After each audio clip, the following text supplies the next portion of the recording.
wanna sleep in, cause I got something to prove. I gotta take what I hate and finally make a move. I think of you and all the shit you don't do. Well, I'ma make hella sure that I don't become you. I have no regrets, yeah, I'll tie up my chest. I'll never forget what it's like to be in debt. Been stabbed in the back bed, I'll show you what happens. Pass me the mic and I'll show you with action. I feel this pain, you already know. Turn that to gains, let my money show. I've got these things that I can't let go. Watch me turn this life into something that you could never own. I feel this pain, you already know. Turn that to gains, let my money show. I've got these things that I can't let go. Watch me turn this life into something that you could never own. So fight and die for the things you know you love. Do what you think is right, and see life do what you want. So fight and die for the things you know you love.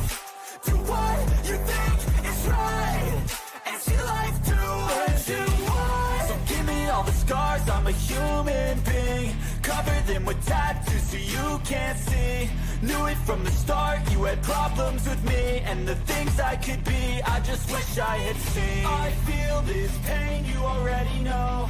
Turn that to gains, let my money show. I've got these things that I can't let go. Watch me turn this life into something that you can never own. I feel this pain, you already know. Turn that to gains, let my money show. I've got these things that I can't let go. Watch me turn this life into something that you can never own. So fight and die for the things you know you love. Do what you think is right, and see life do what you want. So fight and die for the things you know you love. Do what you think is right, and see life do what you want.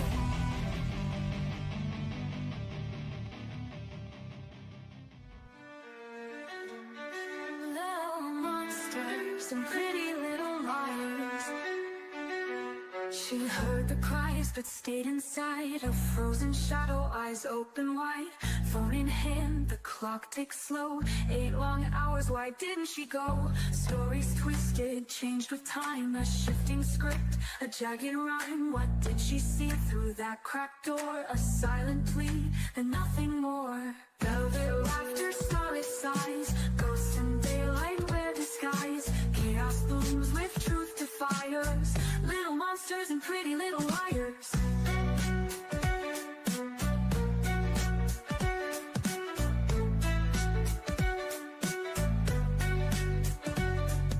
Laughing loud while sirens wailed. A hollow grin, her conscience veiled. Friends in blood, but where was she? A stage surprise for all to see. Blatant lies in neon light. Puzzle pieces don't fit right. Scripted tears and rehearsed cries, but the truth still burns behind her eyes. Oh, what a tangle web she spins, dancing lightly on her sins. Chaos blooms with truth to fires. Little monsters and pretty little liars.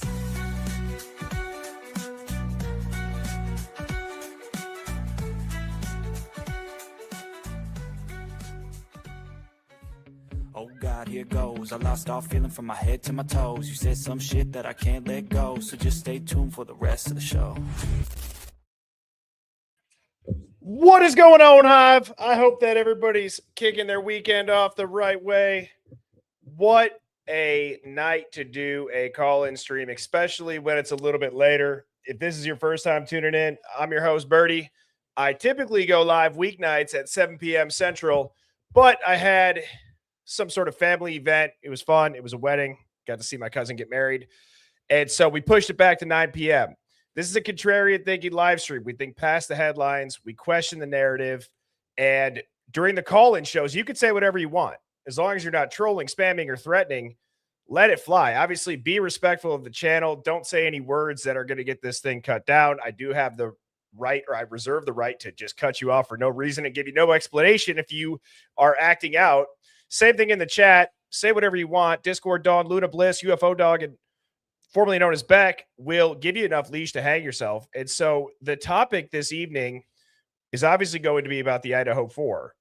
Specifically, I'd like to have people piece together theories saying, I believe that this happened and then that happened and then this person may have showed up, yada, yada, yada. Be careful. Maybe don't say the full names. Just say the first or just say the first last initial or the first, initial of their last name. And I'm going to go ahead and get this banner running. Shout out to Sammy for making sure that I do always put a legal disclaimer up so that none of you guys can get me in trouble, ideally. But I'm going to say what's up to everybody. Please do all the things. Hit like, hit subscribe. That is the best way to support the stream. I'll put this full screen here. So if you'd like to screenshot this QR code so that after the live concludes, all you got to do is go into your Photos app, tap that QR code. That will bring up the Hive merch, the Spotify playlist for the intro songs, my TikTok, and our Discord, which I would highly recommend you join. Same thing for Hive Plus. If you'd like to join Hive Plus, the mods will be dropping that link now. What Hive Plus is that you get the emojis that you'll see throughout the lives, and you'll get loyalty badges next to your usernames, as well as your name will turn green in the chat. Now, all of the streams are free. However, on Saturdays, the chat is going to be reserved for Hive Plus members. And so I will be doing one tomorrow. I'm going to shoot for 10 a.m., but double check to see when it's scheduled. I might bump it to 11 a.m., depending on if I get all of my chores done for Mrs. Birdie in the morning. I'm hoping that I do, and I can do 10 a.m. So thank you to everybody who does sign up for Hive Plus and chooses to support this stream financially. And yes, this is what the thumbnail will look like. Now, Hive, let's see who's all tuning in this evening. I got to lower my chair a little bit. I'm like out of the screen. There we go. Astastic one said, hey, Birdie, congratulations to the baby girl. Yes, thank you so much. I don't know, pretty much. I love the call-in shows as well. These are some of my, if not my favorite streams. I love hearing from you all. This community is the best. Birdie BB23, what up, what up? Terry Dawn. Sinful Biatch says, I'll be working. Joshua Scott Griffith, 1984. Dina, how are you doing? Brandon, good to see you, buddy. Love Always Truth. Kreger. Angel Heart, formerly known as Beck. Multiples Mama. Jessica Caratelli. Lil Grizz Productions. Cards 2860. Big Forehead, Big Dreams. How are you doing? I said, do your chores before you go out to play. That's what it feels like. I was the kid that when I got off the bus from school, I would go home and I would do my homework right away. You can ask my siblings. Ask my mom. I would do my homework right away because I wanted to stay outside until I absolutely couldn't. My siblings, on the other hand, they did not do that. And then it would be a fight at the dinner table trying to get them to do their reading logs and their math problems. What's up, Marsha May? Hive affiliated Discord Dog. Great to see you. Meeping Bubbles. Meep. Creepily Goth. Luna Bliss. Hey, it's Ray. Starla Loathes Stupidity. That's a goated username. Love that. What's up, Ashley McFadden? Miss Lisa B. Oceans 1111. Don't drink chunky milk. Flip it upside down. Sammy, do you see the disclaimer going across the bottom? Shout out to Sammy and Boomer. Amber Lachelle, as it loves music. Deb Lucid. Becky, Philly Girl. Let's go, meow. Super Troopers. Andrea. Boomer, here to establish an alibi. And let's see. Painted Dessert, Miss Joke Raka Loca. Miss Joke Raka Loca. I probably butchered that, but welcome to Hive Plus. And same to you, Georgia Grandma 7. What's up? What's up? We got Wave.Ether. Can we get a bird award? We can do whatever we want. There's no rules. As far as I know, mods, we don't have any HR in here, do we? No offense to anybody in HR. I feel like the Hive can govern ourselves. Pop and Switch, thank you so much for the super chat. Says, just supporting the channel. Best channel to discuss and interact. Very cool. And you rock for that, Pop and Switch. Same to you, Sinful Biatch. So kind of you. Formula and diapers ain't cheap. Something tells me that I am about to get blindsided by that because I've heard that a handful of times already. Thank you, everybody. Shane Campbell said, "This is the first time I got here in the beginning. Nice. Love it." Dawn. Nope. Our UFO dogs HR.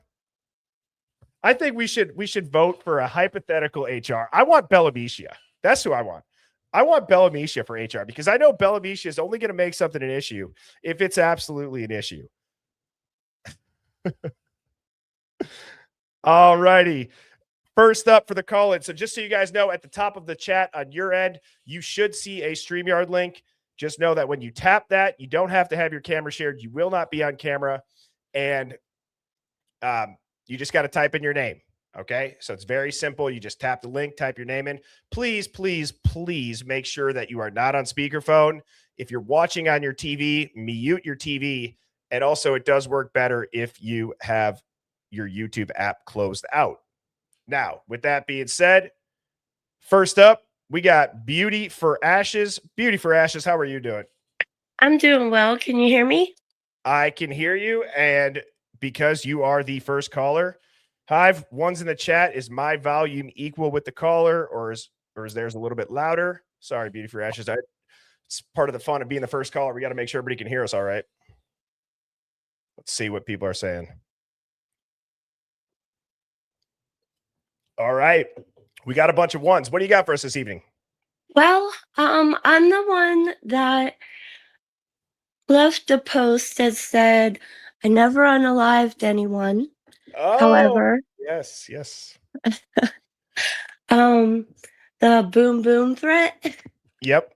So just for everybody that doesn't know, we were having a discussion about interrogation methods, and Beauty for Ashes had said, I've never unalived anybody, but you were interrogated because you were suspected of having a something that you put in a box and it goes boom threat. Right. And so that's where we're at. Okay. Right. Well, how that happened was I was working for a pharmaceutical company. Well, it was actually an agency that outsourced pharmaceutical companies. And I was only at work for about an hour and a half, and we got evacuated. Just think, nothing of it. There was a couple of cops, the fire company showed up. Just thought maybe it was like a gas leak or, something simple. Reasonable. Right. Right. So what happened is everybody started talking, and somebody had left a note in the bathroom that a boom was going to go off in a half hour. Nobody knows when it was left, who left it, whatever. So they cleared they cleared everything. We was allowed to go back in. My supervisor came and said, Amy, can you come with me? And I'm like, sure. So we go into the training room, and I was the only one in there at first. And I'm like, okay. She shuts the door. Next thing I know, 2 officers come in. And I'm like, just in my mind, I'm thinking, well, they're just going to question people, right? So Makes sense. I have really unique handwriting. Everybody tells me that I should have my own font on the typewriter. So apparently it looked like my handwriting. So, he slides this piece of paper in front of me that was from my desk. And he says, is this your handwriting? I'm like, yeah.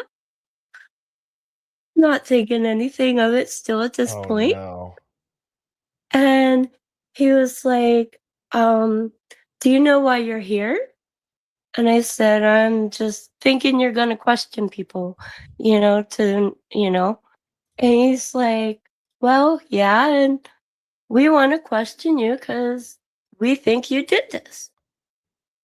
Oh my God. My Were you shitting bricks at this point? I started sweating. I started shaking. I'm like, I know I didn't do it. I know I didn't write it. I didn't even go to the bathroom because I was only on shift for an hour and a half at the most. So I'm like, wow, okay. And I'm like, how'd you come to this conclusion? Can I see the note? He said, no. Oh my God. I said, could I please see the note? I said, because I did not write that.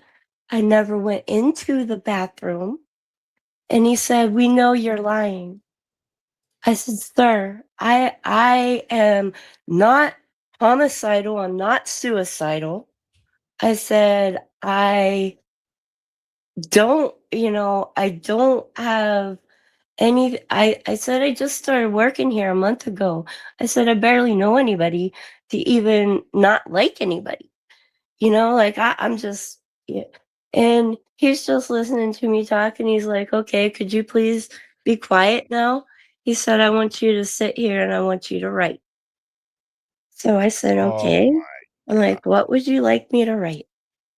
And he told me um to write, there is a boom boom Are will you go off half hour. So I started writing that. He was like, stop writing that frilly shit. Because like I said, I do calligraphy. So that's part of my everyday writing. It's, it's just comes natural. So I'm like, okay, but this is how I write. You asked me to write. I'm writing this. So he's like, write like you did in high school. And I'm like, okay. at this So I point? Sorry to interrupt, you should have gotten a lawyer, right? Did you ask for that? Did you say, hey, I'd like an attorney present if I'm going to be questioned here and you're having me do like that's clearly going to be compared in court, right? no, Bertie, honestly, that never even like went through my mind because I was in such shock, one. Two, I was like, I don't know why because I knew I didn't write it. You know what I'm saying? Of course, right. So what You ended up know? happening? Well, after an hour and a half of him yelling at me and being, pretty vulgar at times, um, another officer came in and said, we can let her go. 2 girls confessed. Unbelievable. Did you ever find out? So somebody, I'm assuming here, but somebody probably had said that looks like, I think you said Amy's handwriting. I'm guessing. Did you ever find out who put that on you or how that came to be? Did they Well, just go, they asked the supervisors if they recognized the handwriting. And my supervisor picked out me and 2 other people, you should which have, I didn't know. They picked out 2 other people because I was the first. Like I said, I was the first one that she came and got. you should have wrote So this. You should while have I just, was being questioned, 2 other people were being questioned as oh, well. I was going to say when they told you to write something, you should have put F you, I want a lawyer. That's what you should have wrote. You should have wrote it Yeah. in that calligraphy shit, as he said. You should have just told them right then and there. But so, well, thank you so much for sharing that. I think that's good insight. So did you ever, like, did anybody apologize to you or how did it finish up here? No cops apologized to me, and actually, I was fired the next day. Dude, you should talk to an attorney. I bet you could get some sort of wrongful termination letter. Like you're essentially saying that it doesn't, that almost seems like you could say, did somebody do this to get me fired? Did somebody not like the new girl? Did you steal someone's job or did was Um, somebody in that position before that was like really well liked? well, see, like I said, I work for a pharmaceutical company, and what we did is we would call doctors and schedule appointments and explain new medications that were coming out in their field that was just FDA approved.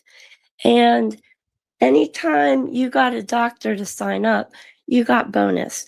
Anytime the Mm. doctor actually spoke to you in person, you got another bonus.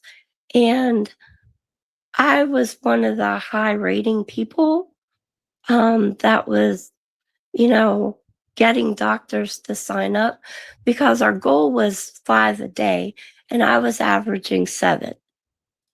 So I'm not even serious. I'm not even joking with you, and I'm being fully serious. I don't know if you pursued any sort of legal action, and I'm typically never that person when it comes to employment and stuff like that, because I feel like everything is always, it could be one sided. This is a perfect example of I don't know what the argument against you could ever be for being. I mean, you're telling me you're hitting your mark. You're actually above average in your closes and setting appointments and getting the prescriptions pushed, which is your job. And you've been there less than a month. They fire you the next day. Yeah. Yep. Wow. Yep. But Well, that's and crazy. when you were, talking about the interrogation, like I said, I never unalived anybody. You know what I'm saying? Yeah. So whenever they're like, "Oh, okay," and the girls are going, uh-huh, yeah, uh-uh. Like, I'm thinking, if I would have done that crap, would the officer have hit me? Because like I said, he got in my face twice.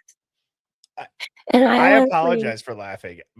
My humor is just going to like a very dark place of like, if you don't give me my job right, if you don't give me my job back right now, I will blow this place up. Or you could say something completely crazy at that point. And right, I right. mean, geez. Well, thank you so much for calling in and sharing that. That's it. That is one of the wildest stories I've ever heard about being falsely accused of a BOMB threat. So thank you, Beauty for Ashes. I hope you have a fantastic weekend. Well, thank you, Birdie, and congratulations on the baby. I Thank hope you it's so much. very healthy. Yes. Cheers to you. And I hope you have a great night. Thank you. Have a Bye bye. great night. Yep. Cheers. I obviously just because now I have to be careful. That was fully a joke. Okay. A little bit of a joke. Obviously, you would never go into a place of ex employment and say that.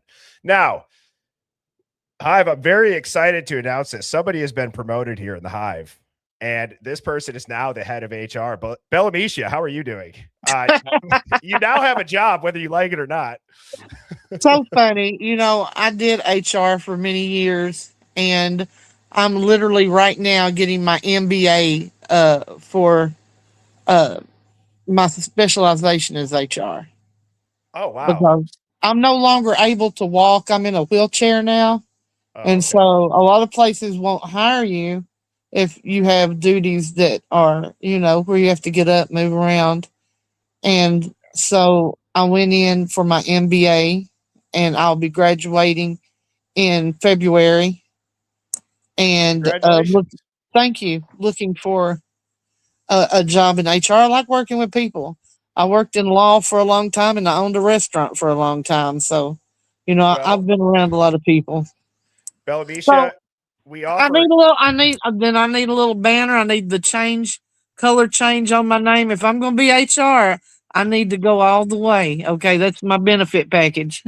Okay, that's about all we can do for benefits right now. However, you stick it out, you believe in the Hive, and maybe we can make something work. But I anyways, do, and that's why I'm on here tonight. Let me tell you. So I'm on a lot of Facebook groups, and I'm not going to tell y'all how many times I've been to Facebook jail. If y'all have ever been to Facebook jail, you know what I'm talking about. oh yeah, And I have noticed a big swing in all the Idaho 4 groups. It used to be, oh, BK's guilty, guilty, guilty, chop his head off, blah, blah, blah.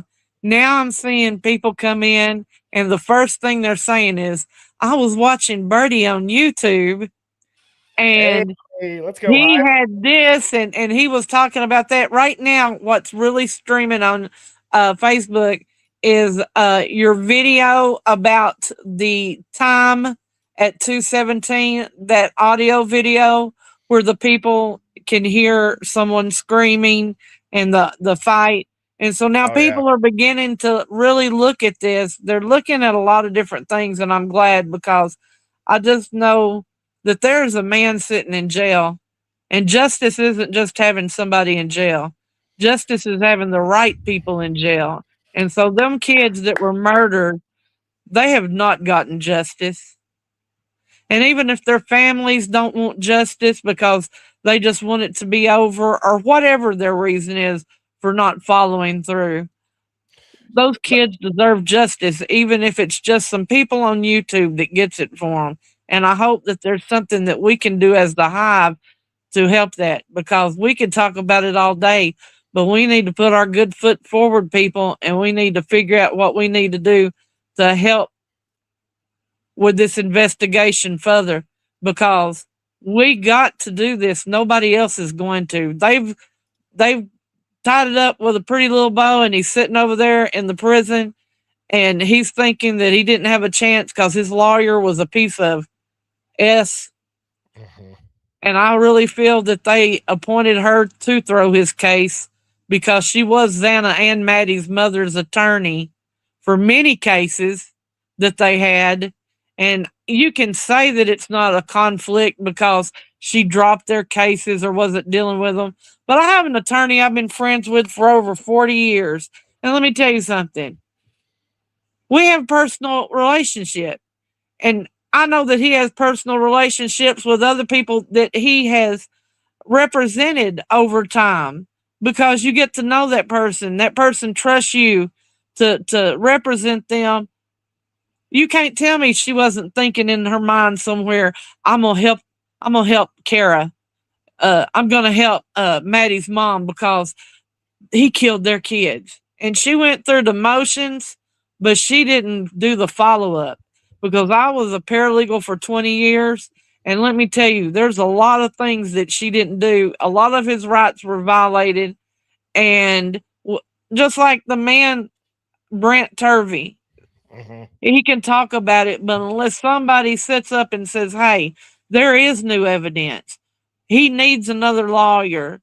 There needs to be contact made. He needs to be truly told all the things that he had going for him. Because in a court, he might have gotten convicted because of where it was and they were wanting someone to be convicted. But in a real court, there's no way. With all the Brady violations that she did, and the reason it's so easy for an attorney to do that is because there's no ramifications for her. You Well, can be an ineffective attorney and not get in trouble for it. let me ask you this, Belmisha. I'm curious to hear your thoughts on this. So I agree with everything that you're saying as far as people need to do something. What is it as the Hive that we can do, right? We're sitting here and we're talking about it. I've reflected a lot on this too, as far as what direction can the channel go in where it's not just repeating everything that we've said. It's not talking about the same thing as everybody else. And I think that way because I try to put in order, okay, what really makes a difference? And I'm serious about this. What's What really going to make a difference is I know that there's more people than just me in the Hive that have some type of legal background. There was a lady a while ago that said she works for an attorney. Then you have the custody queens. They're both attorneys, and Ron, he is a appellant Yep. specialist. So what we really need to do is just push people to action. Action could be we could start a petition. Some of these people that are with law offices, or even Ron as an attorney, he could put in a request to talk to BK. And the only person that can deny it is BK. And he can do it as a legal visit, not a media visit, because he's an attorney. And he Right. could tell him, look, I'm here to tell you exactly what's been going on. And you have an option. You can find another attorney. He don't have to be the attorney, but he could get in. He could talk to him, because that's what it's going to take. Somebody's going to have to get in and talk to him and advise him of his rights and what has happened to him so he can get help. Because I don't think that he knows. I think that she's still over his case. She's still telling him, don't talk to anybody. She's still telling him, the same narrative to keep him in there, because for some reason it's easier to put an innocent man in jail than to put the real killers in jail. Just like it was real easy for them to baby talk everybody in the interrogations. I mean, I'm from Texas. In Texas, an interrogation is you go in a room with two cops, one's the good guy, one's the bad guy. The bad guy's in your face telling you he's going to beat the shit out of you. Excuse my language. The good guy's saying, no, let's just talk about it.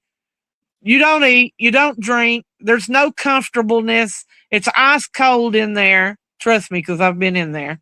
And the next thing you know, if you don't have a strong mind and say, I want an attorney, you're writing out stuff like that girl was. They could have took that from her and said, look, this is her handwriting. She could have been cooked. I mean, yeah, so, because she just didn't know her right. She didn't know that she had the right to say, I'm not writing anything and I don't want to talk to y'all. And she really needs to file a lawsuit against that place for firing her, because that is, they had no reason to fire that girl. They just wanted everything to go away. Well, and to that point, when I said emotional awareness, that's not knocking beauty for ashes. It's just, it's hard to do when you are under pressure, when you're scared, right? Your brain doesn't work how it typically would, where you would think to ask for that. And to go back to the point that I'd asked you about, what do we do? And so one of the things that I try to do is, from a legal standpoint, obviously I don't have a legal background. I did talk to Mrs. Birdie. I said, babe, I think I could go to law school. I said that. She goes, are you serious? I said, I think I could do it. I think I texted my mods that too. And that'd be a long road. But what can I do now? Well, we can talk about it. And then you talk about a cascading and a rippling effect. It would be when enough people are talking about it and enough people know that something's not right. Well, then it gives people like Ron, which I believe Ron and the Custody Queens already would have the confidence to do it, but maybe somebody who's on the fringe that really has the capabilities and the deep pockets and the firm behind them to go after it. And so it's like we have to almost create this groundswell to get these people confident to go into it and feel like they're not going to be risking their career just by offering to defend somebody who's been eviscerated in the media, because I believe that that's an aspect too. Have you thought about building not a separate group from the Hive, but building from in the Hive people that actually want to help and getting it organized and doing stuff like petitions and GoFundMe's for his legal support? I mean, there's things that you can do that could possibly help in the future. I mean, somebody needs to reach out to his family and say, hey, we are actually in belief that your son is innocent, and this is why, and state all the reasons why. And we want to help y'all, but we need y'all's help, because y'all need to be I know they can't keep him from talking to his family. Even his attorney can't keep him from talking to his family. And so we just need to figure out something, and then we need to build on that. And if we have to motivate each other, excuse me, if we have to motivate each other because it's not going to be easy. It's not going to be fun. It's going to be frustrating. It's going to piss people off. I'm Italian. I get pissed off easy. Okay. But at the end of the day, we might be saving some young man's life. Right. How long you think he's going to be in there before somebody tries to take him out, or he just can't take it no more and he's at the end of a hanging sheet? Or even if they do that to him and say that he did it. Right. And that's a sad thing, and it happens all the time. But I just think that, we have came so far, because I've been watching you and I haven't interacted that long, maybe a couple of months, but I watched you way, way longer than this. And I saw how everything has ramped up from one thing to now it's to a point where we know there's not a doubt in my mind that them murders didn't happen at 2:17 or whatever the exact time was when they were screaming, when you can hear that. I know, and that's got to be when it happened. Okay. I agree. I think that the reason that they made it at 4 something is because there's certain people that won't have alibis, but at 4 o'clock they do. Right. So Well, that's a we're good going to point. make it at 4 o'clock. And Dylan, you're going to tell everybody about 4 o'clock pretty much. Somebody was in there and you couldn't really tell what, but they had a hand vac. Who goes to a murder with a hand vac?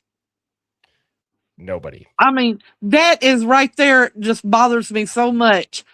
A hand vac, if I'm fixing to go and kill 4 people, the last thing on my mind is a hand vac.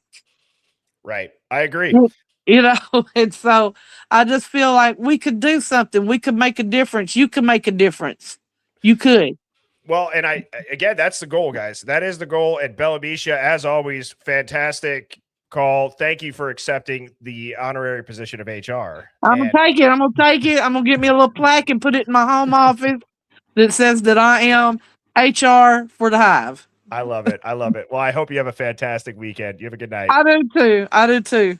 Bye Here's bye, Bella y'all. Misha. Thank you. Bye bye. Hey, can we get ones in the chat if you all would agree that Bella Misha would be perfect for HR? I would vote 1. I'd vote 1. I think she'd dominate. I think it'd be great. All right, next up we have Amber Alert with 3 exclamation points. Amber Alert, how are you doing? I'm doing fine. Can you hear me? We got you loud and clear. All right. So, there's something I've been silently watching y'all, and I never could catch a live, and I was so excited that I got to catch Nice. tonight. So, um, I hope I'm going to be welcome to the Hive. Of course. Anyway, so I wanted to mention something that I haven't heard anybody talk about in a while.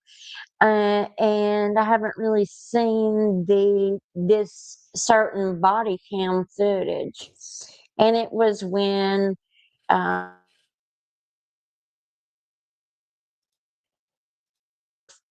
first there, and they sure if it was Dylan or Bethany, I can't remember, but right before he started talking, she said something like, I didn't think we were supposed to be talking to anybody or something like that. Do y'all remember that? I Do you remember remember there was something there that what does she say? I don't know if it was that. Somebody in the chat will get it. Yeah, somebody I don't know if it was that, but it was something like that the police officer she was speaking to would have already been privy to. You know what I mean? People are saying it was when. So yes, I can picture it. She's kind of standing over after Jack D is put into the back of the cop car, and she's like, "I'm so scared," or something like that. Yeah. Yeah. And okay, yeah, and but she said something. It was some phrase. It was something like I swear that it was like she didn't think that they had to talk to anyone, like it was almost. I know that we've kind of or y'all have discussed that this was all could be ritualistic or could be, I don't know, but it does seem like this whole town is in it in some way. However, I do want to say something. I don't know if anybody is aware of the case of Aisha Degree, 9-year-old that went missing back in 2001. Now I live in the county. I've been all over this case, and yes.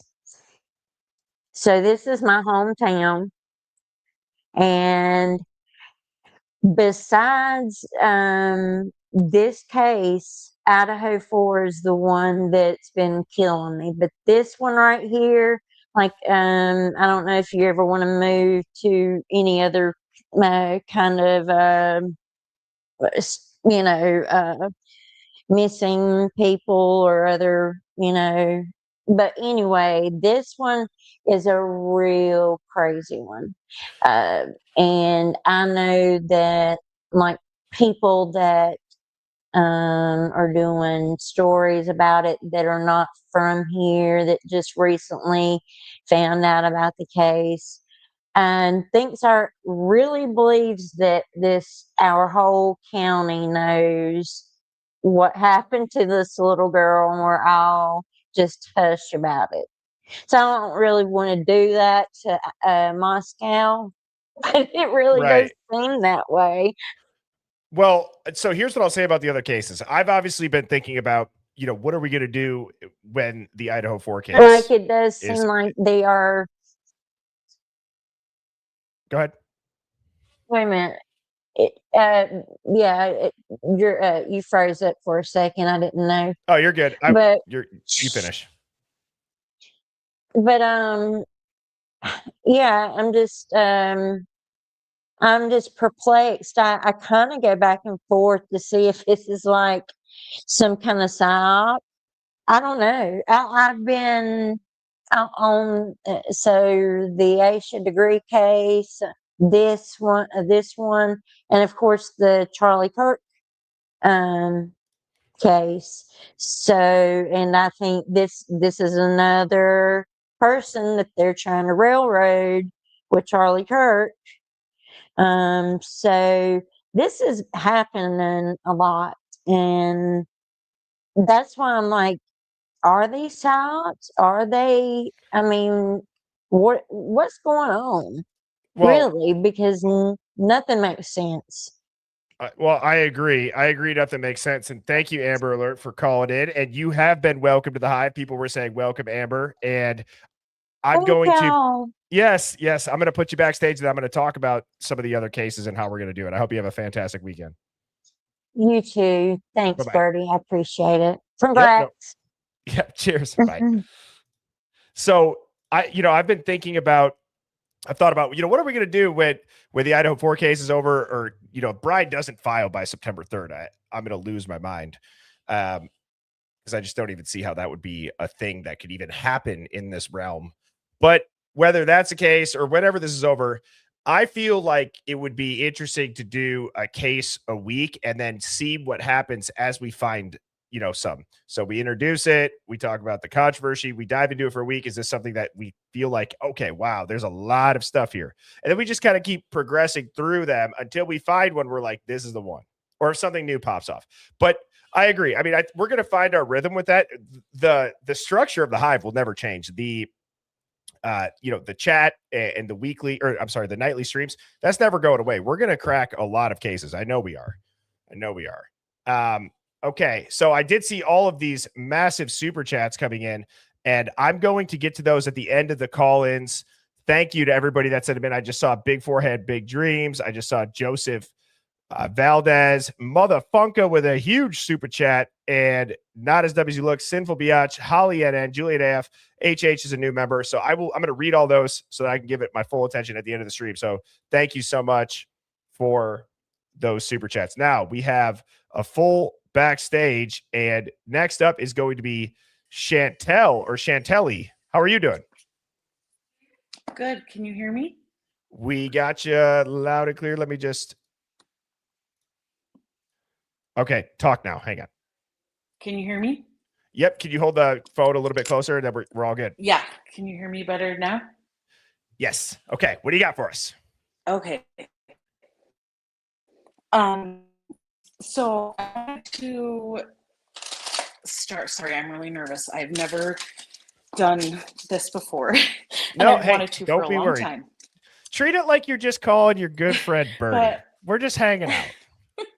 Okay. Okay. Well, I found this case after I myself almost died from a surgery gone wrong.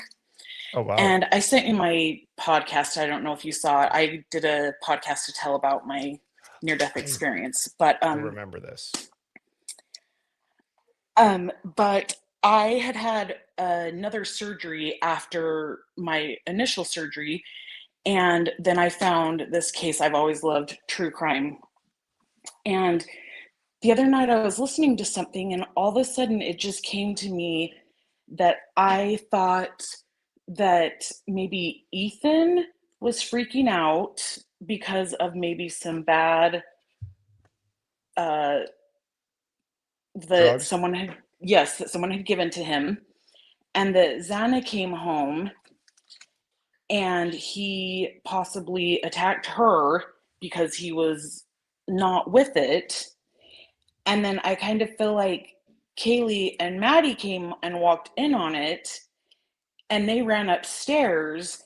And I feel like that's why Steve said he didn't have to go upstairs. That maybe he knew because either Jack told him or someone, and then they called the frat members and they came over and possibly took either Ethan out or he had already to himself, and that they were just the cleanup crew. So you're under the so are you under the impression that the interaction with the drugs caused some sort of for lack of a better word, psychosis that would cause Ethan to, okay. Yeah. Okay. And I and mean that because how they keep saying it's closer to home than you think, and the where his parents said the 2:00 hour, and how they're just so weird to just like throw him away. See, it's so tough for me to like you guys, if you've watched, I try my best to not give opinions about like very specific things about, like the ashes and stuff like that. The one comment that I will say is the referring to themselves as twins afterwards, just something about that just feels off to the point where I physically feel it when I hear it. Yeah, and the dad on that one video that you played, I can't remember, and when they were asking what they thought justice was or what would be or whatever, and they're like, oh no, and then how they're like, we're down one member, but we got to keep going, and I just was like, what? And I know, like, I have fertility problems. I lost my only baby that I was pregnant with. We had got to adopt my little boy, and so to me, like, my life over. I don't. Oh, we kind of lost you a little bit. Everyone, that's hard for me. Oh, there you sorry. Go. Can you hear me now? Yep. I don't know how, like, as a parent, hey, Chantel, it's like, it's I don't just know if hard you're for walking me. around, but you're like in and out. You're in and out. Oh, no. Now you're clear. It's like every time that I say it, you're clear. Let me take my AirPod out. Okay. Let me take my AirPod out and see if is that better? So much better. Okay. Sorry, I forget that I had that in, and I can hear really good in them, but no one can hear me, and I forgot. But I was just saying, I don't know how, as a parent, we had to work so hard to get my one son, and I just don't know how you could just because one was gone, you just throw him away. So that's what makes me wonder if they know that he did stuff and they're struggling with it. I don't know. That interview to me is, no matter if you believe that it was an OD or if you don't, right? I'm not here to, debate your opinion on it. But what I will do is I'll put that out, that interview out there, and not have to say anything and just say, why is it that they don't want to talk about justice and they want to move on and they want to go towards a foundation? And I kind of showed the color symmetry, and I showed the Facebook clip on how it's, the S word prevention. And so it's weird. It stands out. It stands out. It's not knocking any family. It's just, that is so different. No. Right. It's just different than what you would expect if your son was brutally killed in his sleep. Yes. In my opinion. Yep. I definitely agree. Well, Chantel, you did great for your college. And I'm glad you're still here. I'm glad everything. Oh, thank you. And thank you so much for the call. I hope you have an awesome weekend. Yeah, you too. Thanks. Cheers. All righty. Moving on, we have growth Redacted. How are you doing? Hi, Birdie. What up? What up? Can you hear me okay? Loud and clear. Okay. So the reason I'm calling because it's the first time and I have been through the legal system. Okay. I have been through some really bad stuff. I won't give specifics because it's very, very personal, but I will say that I have seen some things happen with not just myself, but other people. And so, you know, my story started in 2010. I was accused of a crime by someone very close to me. And I did not have any legal insight, help. I didn't have any guidance in what I should do. I was using drugs, I was drinking alcohol, I had a whole lot going on clouding my judgment, and fear took over. And I had a horrible attorney. And I went through 2 years of court. I went through, you know, family fighting me over this. It ruined my life. And so in 2010, when this started with me, things went away. I thought it went away. 7 years later, I walked out of my mother's front door to go grocery shopping, and there were 5 or 6 sheriffs in front of the house arresting me for a crime that supposedly happened 7 years before. Completely unrelated to what you had gone through in that court system for the 2 years you mentioned, or part of that? No, the same thing. Oh, wow. No. See, I didn't go to court until the 7 years later. I didn't until after I got arrested. So that's when it started 7 years later. Yes, I thought that the it had been dropped. I thought this was over with. I didn't really know what was going on, so I just thought it was over. I got arrested in front of my mother's house, and I was completely freaked out because I thought, where the hell is this coming from? So needless to say, I went to jail for 30 days. My mother had to put up money out of her retirement and 401k to have them drop my bond to get me out. And for 2 years, I went to court. I had no means of money to get me out. I had, or to help me go to trial for this. You know, it's very expensive when you're poor to try to go to trial for something that you know you didn't do, but you don't know how to fight it. Was there like warrants that you didn't know about, or No. What had happened was, in between the time this supposedly happened and the time I got arrested, a new sheriff had been hired. So he decided to go through old cases that were not were still open. I see. And my case was apparently still open. So he did put out a warrant at that point. And I got arrested. I went to jail.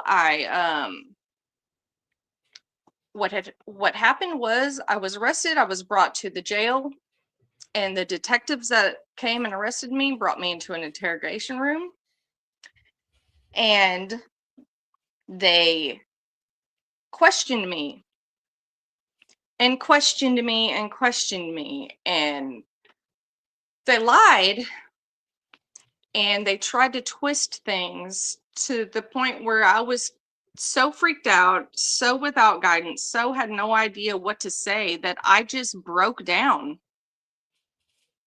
and said, okay, whatever you want to tell me. They told me, we just want you to help. We're trying to find the real person who did this. So you tell us blah, blah, blah, blah, blah, yada, yada, yada. And I did. I broke down and just told them whatever they Wow. wanted. Yeah. Would you have ever thought of your person, or would you have ever thought of yourself as a person if before that ever happened to you, would you have ever saw yourself saying things that weren't true because of that pressure and the breakdown, or no? No, never, because people will say you would never admit to something you never did. You would nobody would ever do that if you weren't guilty. Right. But that's That's what everybody says. BS. It's a BS lie because I did it. It happened to me.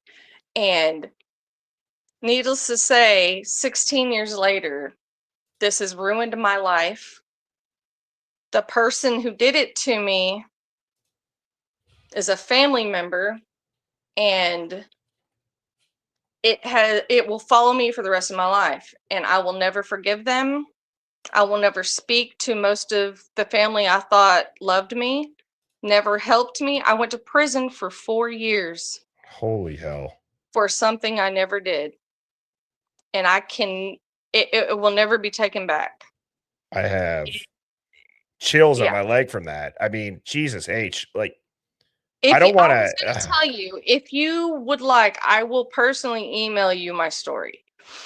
Well, You don't and have to share it, and you probably shouldn't, because it is a very it's one of those things that people will judge, and that's okay. I just don't feel like sharing details, but my and life I'm is not going to ruined. make you, but I'd be My curious if life you're is willing to share ruined. that. And I actually, after what has happened to me, and other than 9/11, this case is the biggest case I've ever deep dive looked into with anyone, because I found your channel. Wow. And because of what happened to me and my experience with the Texas law, which is probably one of the worst states to have anything ever happen to you ever. People need to use their rights for themselves, like advocate for yourself, because nobody else will. Nobody else did. Even my own family didn't write to me in prison. They didn't visit me. The people you think you love the most, just it has ruined my life. And that my experience has really opened my eyes to what the law really does to people, and how much how much people don't know how you will act when you're in that situation. And it's scary because this case is wild. Like, I have never in my life seen anything like this, and I still can't figure out what the hell happened. None of us know, and there's so many things out there that it could be, that with my experience and all the people I've had to experience in prison and seeing the things people have done, it just, I can't figure it out. And I just wanted to share that, because for someone who's been through it in a way and been kind of railroaded and not able to go to trial, not able to have the money to fight for yourself, and just having to break down and take a plea deal, I'm seeing it happen. And it's very, very scary when people don't realize how hard it is for somebody to have to deal with that the stress. And it broke me, and I'm still trying to pick myself up years later.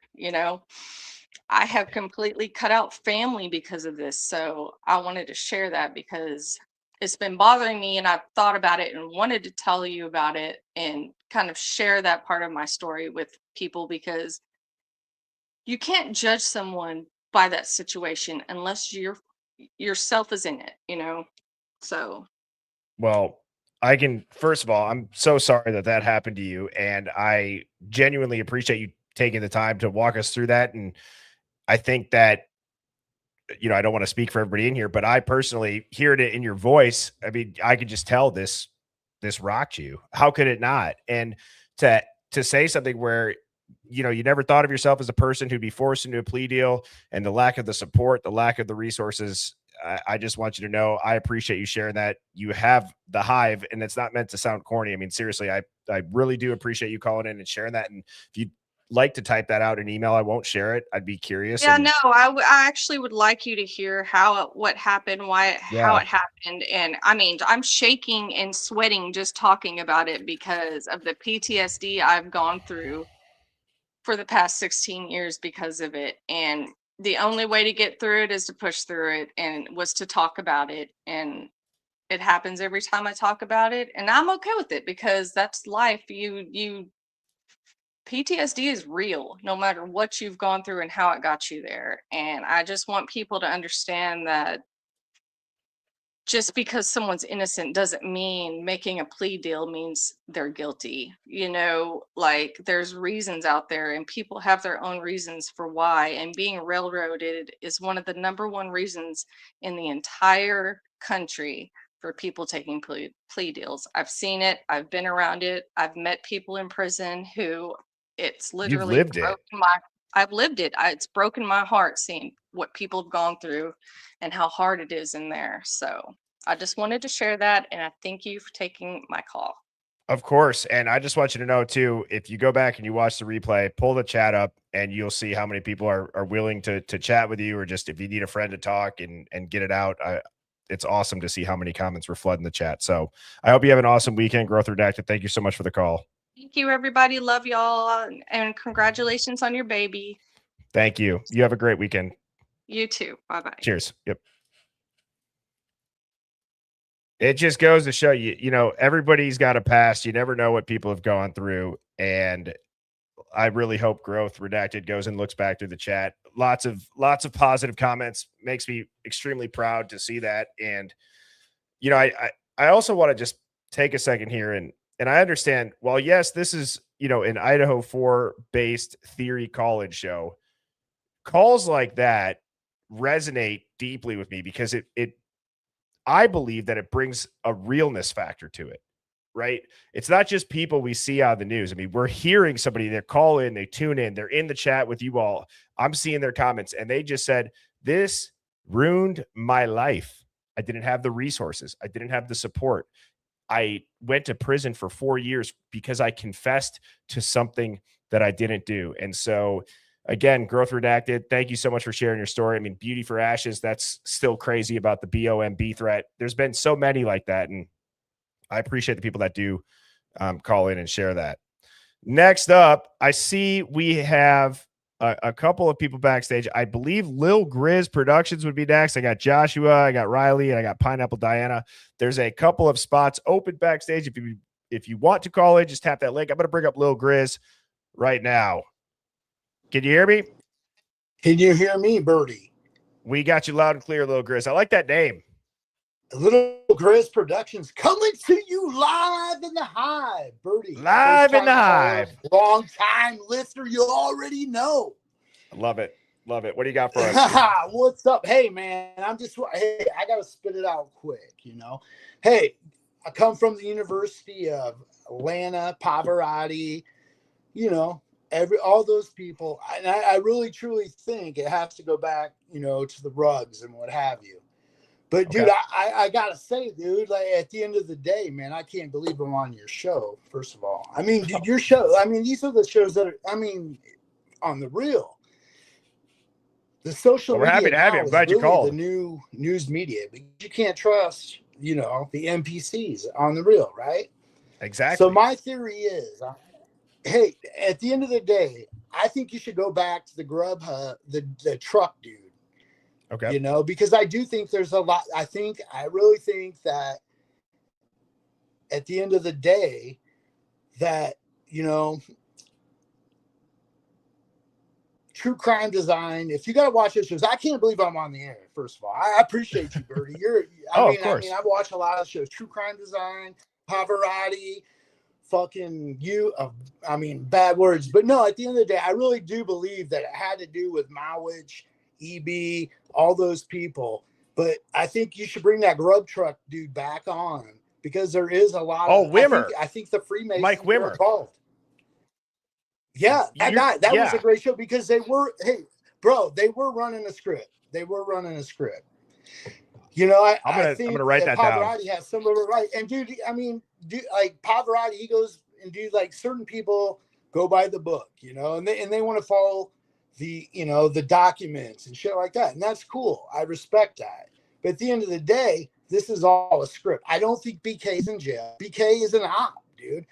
Watch True Crime Design, dude. That dude is an op on the real. He probably was the patsy. Dude, I've been watching this shit for a minute, man. And like, all the numbers 11, 12, you know, all that shit. She was wearing the fucking Phoenix shirt, you know, Rise of the Phoenix, 18666. You know, these Freemasons in this college, these kids, right? They're kids now, but they're the future bankers. They're the future lawyers. They're the future people that can control the narratives, how they're controlling now. Much like the judges, the prosecutors, they all went to Idaho.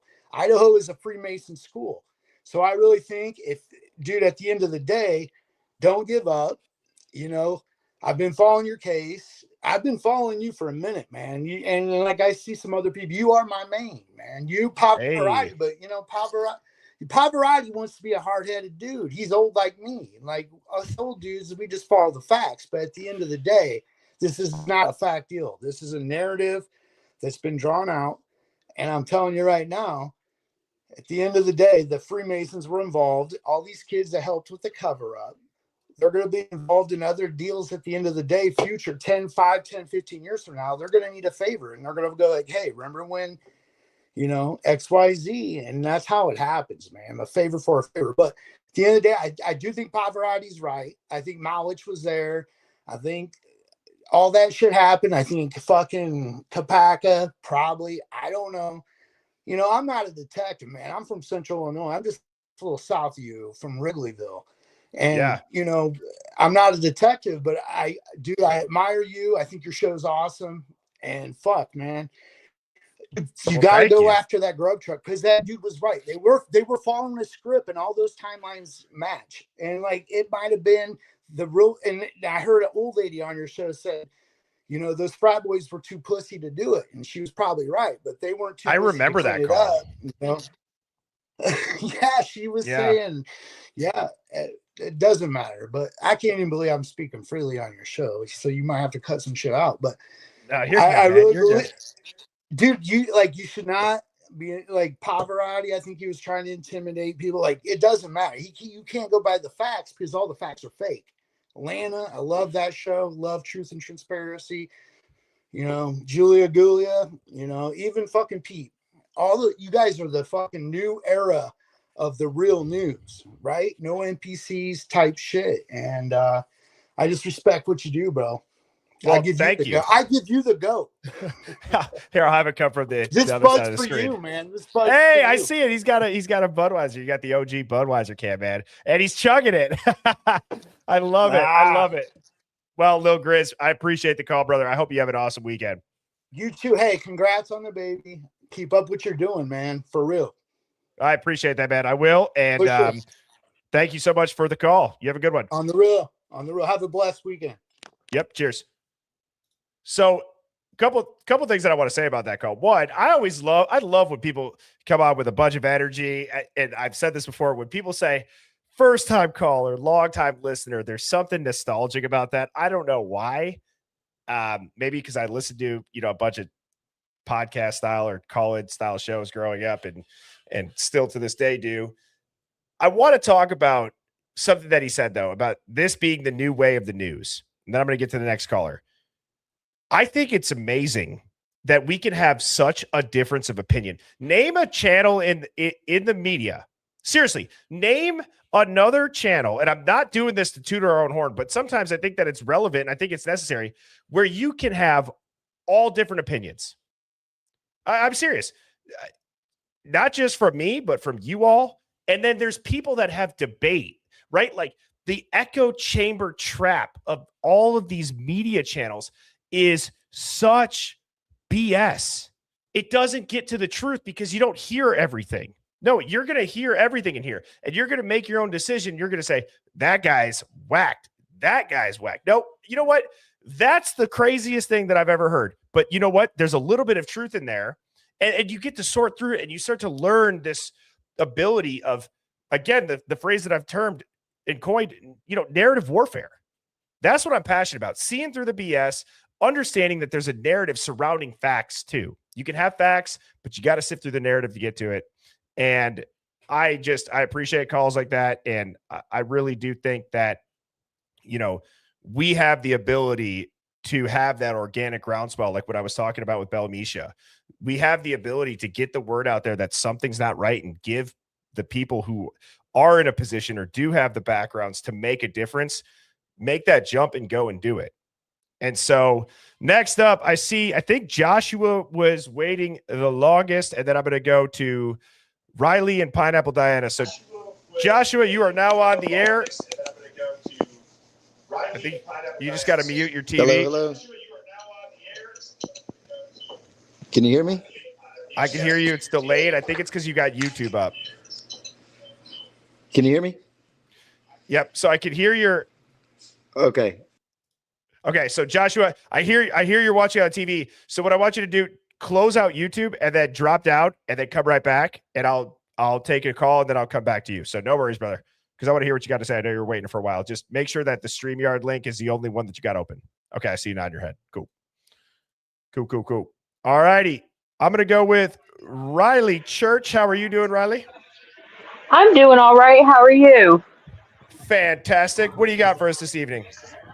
So I don't have a crazy soapbox like I did the last time I called. I'm going to try and not let my ADD take hold on me because all these calls have got me all over the place. But growth redacted, I did just want to say one thing just as a overall. I'm in recovery myself, and I just hope she remembers that she survived everything in her life up until this point, all those days that she didn't think she was going to make it through them, and she's still here. And your life might have been ruined yesterday. It might have been ruined today, but it doesn't have to be tomorrow. Well said. And that you're in charge of your own story. And I say that as somebody who's been through my life has been over so many times, and I'm still here. So I just wanted to say that her story was powerful, and that she was brave to share it. But I have two kind of random points that I just have been thinking about, and they're both kind of in totally different areas. I guess let's hear what you got. The broken plea, the book, right?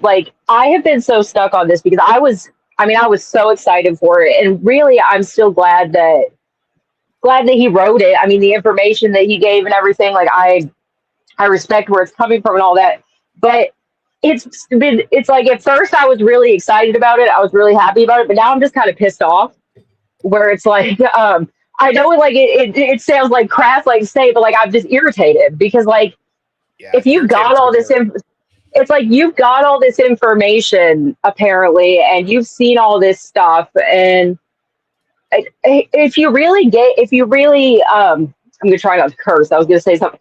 If you really cared about the fact that all this happened and the fact that these injustices are going on, which is a big thing for me, obviously, for my last call, the broken plea idea, it was a big deal for me. Why wouldn't you release all the information? Why wouldn't you do more? It's you just breadcrumbed everybody to sell books.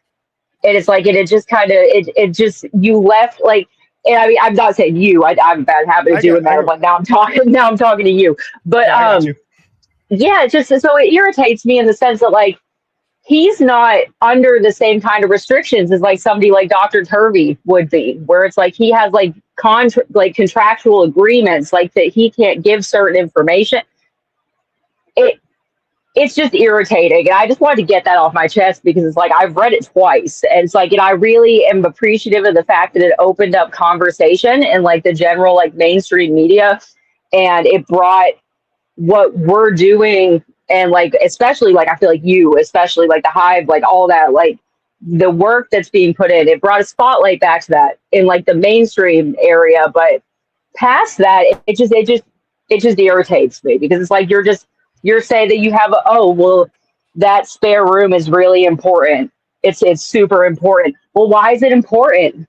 I agree with you on the standpoint of, you want to know right? Like Yeah. especially something that I think Chris was a little bit blindsided on was how deep people have followed this case. I mean, I Yeah. felt like he was a little bit like doing those rounds on the interviews. I think by the time he got done with the second one, he's like, holy hell, I'm not getting away Yeah, I with feel like he was a anything little overwhelmed by it. I feel like it was like he got himself maybe into something he wasn't expecting per like. se. Yeah, I just don't. I guess it's for me. It's just I just don't see what the hang up is for him. Like where it's like, if you have more information, why wouldn't you? I mean, he doesn't have to. It's not like you got to publish it online, but why wouldn't you give it to somebody that can do so or that has the will to do something with it? You know what I mean? Well, Like, see, I have a couple of thoughts on that. Do you mind real quick? I just because I think absolutely. this is a great I love this point that you bring up I'm because quick to being irritated, so it's like I'd like to hear like a voice of reason in it. So if you've got something, just tell me. I don't know if I'm that, but I'll give it my best shot. And so I like your word choice of irritated because I think a lot of people can resonate with when you would hear an answer like, well, yeah, that spare room's important. And I know, I know more and I can't tell you. Right. So, and by the way, if you have your TV on, can you mute that in the back? I actually don't have it on. Is it because of my headphones? Oh, it sounds like there's a bunch of people talking. It's all good. Oh, that's weird. So anyways, what I was going to say is this. I like the word irritated because I think when somebody says they know something and they're not going to tell you, it's just frustrating in life in general, right? Mm-hmm. However, I think that you have to zoom out a little bit. And I think that the book is still an overwhelming positive thing because what did it do? It got our argument, right? It didn't get the nitty gritty details, but it got the argument back into the mainstream. And when we think about, yeah, maybe we didn't win the battle of getting everything out of Chris Whitcomb, I think we made a really big win towards, or I'm sorry, I said that backwards. I think that we won a small battle against the mainstream media with that book. We didn't win the war yet, but I think that we won a battle of having people with massive platforms start to say, okay, hang on. And then Turby comes out. So I think that that's the overwhelming good part. Now it is a little bit confusing and you do have to ask yourself, why not go all in? I do. I want to say I 100% agree with everything you just said. Like as far as that goes, because I the fact that I was reading headlines about this, like I feel like that's a win in itself. So if you have more to say, you can continue. I just want to say that I definitely agree with what you were saying. Well, yeah, and I think I don't ever want to just say I think most people would agree with me because I don't know if they do, but from a standpoint, I just saw a couple comments. It said, it ripped the Band-Aid off, getting this back into the mainstream. Now, the part that I wish would happen is it's like Chris Whitcomb. He said it a couple times. I know he said it on the Hive show for sure. He's like, I want you all to take this and run with it. And I was asking him in response of like, I understand. Where do we run to? Yes, I kept asking him that. I said, so what do we do with it? Where do we go? And that's what I get a little bit frustrated with in general, where we know all of this stuff. And it's like, where do we go? Like we've been running. I mean, like I feel like we've definitely been, but it's like, where do we take it? I don't, that's where I think my irritation comes in because I'm like, now we have even more information.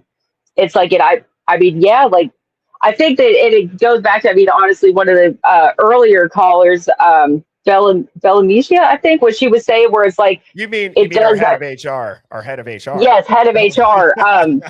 She had a very valid point that I think actually ties into the answer to that question is it's got to take but it's really hard to, it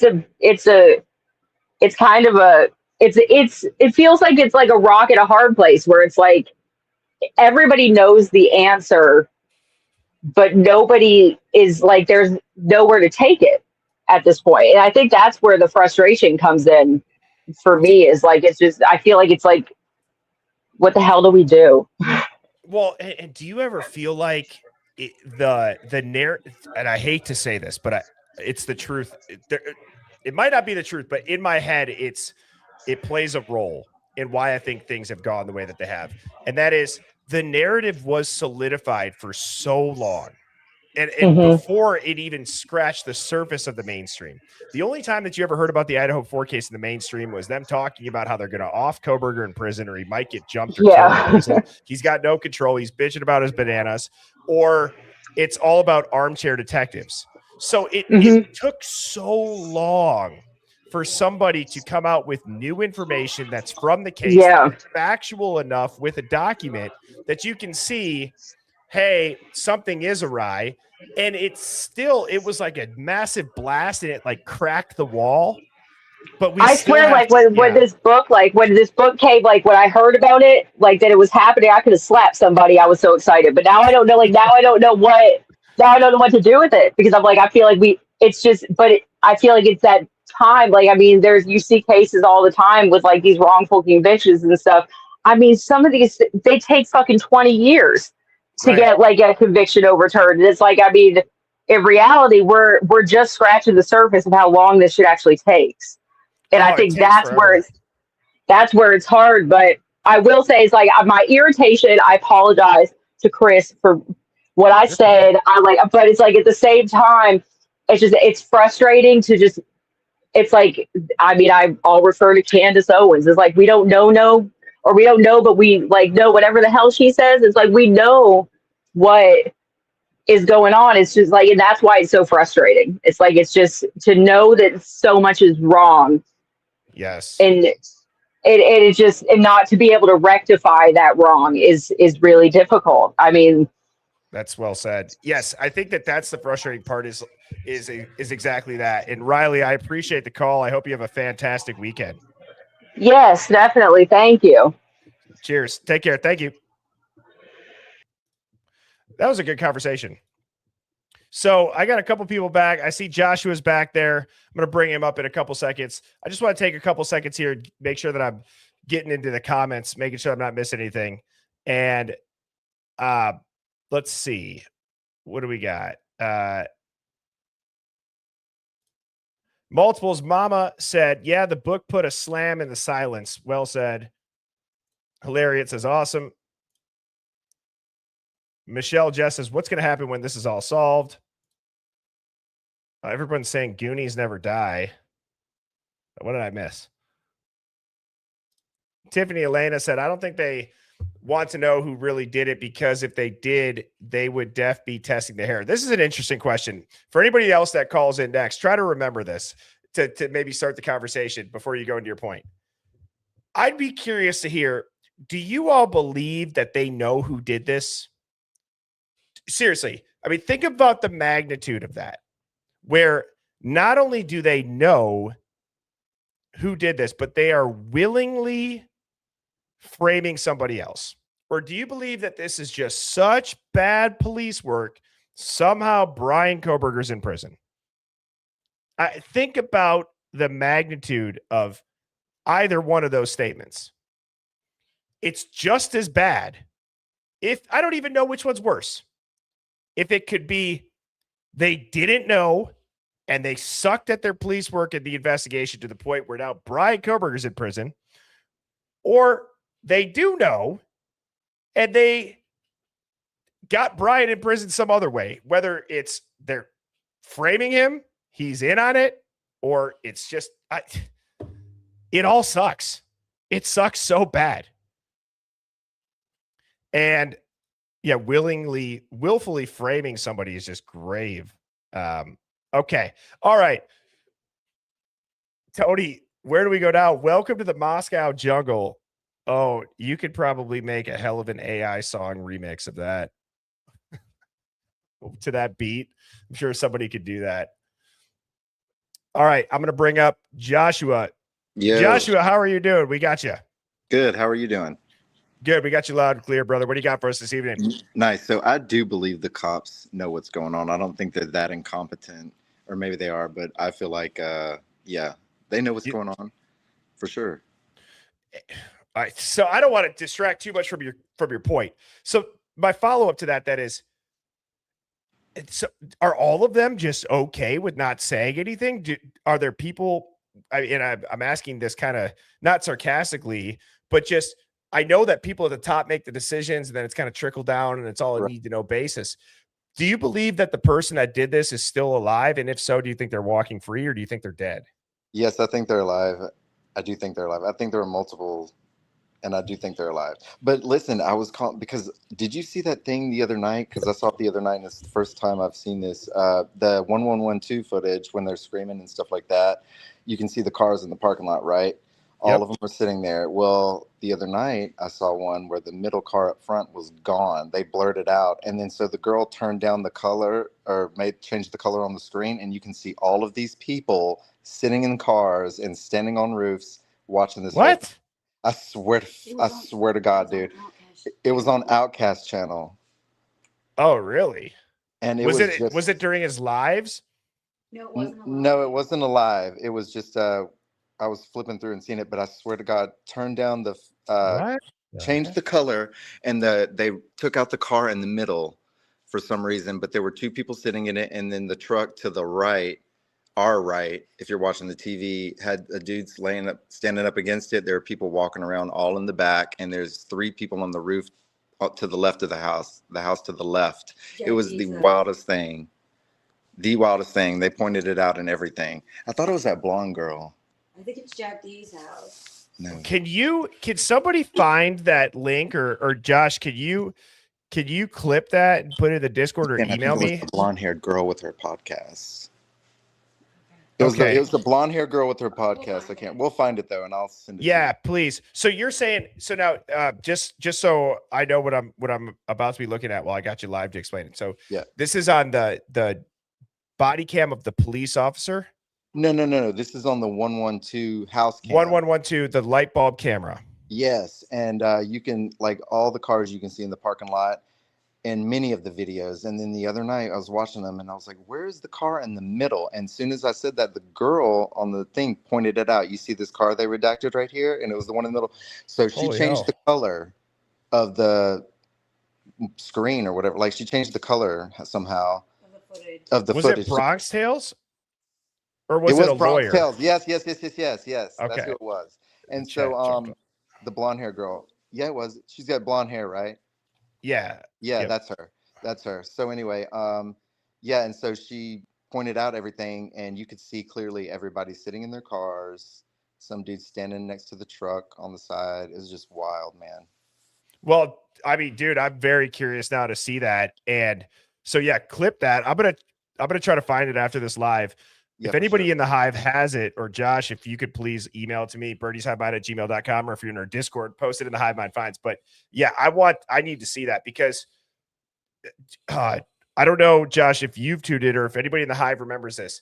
Do you all remember that comment about how some person had gone to Moscow and they were asking questions, and they said that anybody that was pretty much on the right side of the Linda Lane dumpster cam had no problem talking about the case and what they saw. But as soon as they crossed the threshold of Linda Lane to the left of the dumpster cam in the car park, nobody would say a word. And they talked about how they saw cop cars. There was people outside standing. That's right where my brain went to, bro, was that comment. Unreal. I'm telling you, I'm going to find it and send it to you right now. Okay. All right. Yes, brother. Please do. Cheers, man. Have a good weekend. All right. You too, bro. Yep. Bye. That's awesome. I love hearing stuff like that. And if that bothers people, well, I'm never changing. I can't help it, Hive. I have no ability to self-regulate on things when it comes to, if I find that interesting, I'm going to look at it. You know, some people could think it might be the stupidest thing in the world. I don't care. I mean, don't get me wrong. I've looked at enough pictures full of colors where I don't see anything, but he seemed pretty convinced that you could see something in there, and I'll always try to look. I think I've said this before on the live. I'm legally colorblind, so I do my best. All right, we got Pineapple Diana. How are you doing? I'm doing good. How are you guys all doing? We are doing great. We're doing better now that we're talking to you. What do you got for us this evening? Perfect. Okay, so this was going to be a very short and sweet, simple call, but now I've got so many thoughts since being backstage and listening to these other callers. My heart goes out to the girl who went through the all of that. Yes. The guy who said the Masons run that town. Oh yeah, yep. Yeah, him and Reverend Wilson. Okay. Yeah, that name's been coming up a lot more the last couple of call-in shows. Really? Yeah, I think that I had read somewhere a long time ago in the beginning of this case that he had a ranch that he had blocked off, like with a gate, and that there was supposedly, certain things being grown on his property. I think there's a lot more involved than what we know. And what makes me sick is he sat down with Charlie Kirk, he sat down with JD Vance, and they love him. They love him. Anyways, getting to a different point, to piggyback off of the poor girl who was in prison. Um yes, PTSD is a real thing, so I acknowledge you.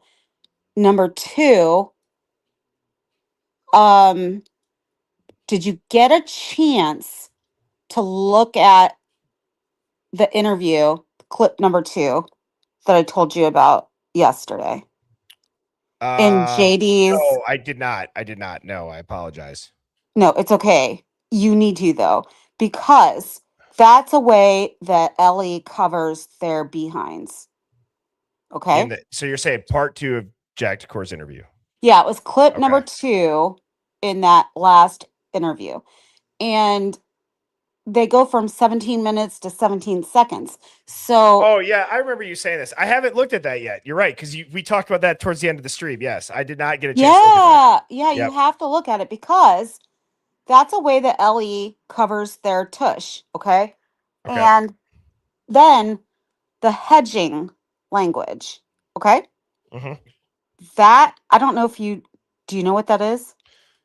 I know like what hedging a bet would be, right? I know what hedging, your emotional weight of if you make a bet, it's like, okay, well, I'm going to say the opposite of one thing. So if either happens, I'll be okay. Exact. Yeah. So hedging in LE, when you're first putting your case file together, okay? So you're typing out whatever your narrative of what happened to your best knowledge.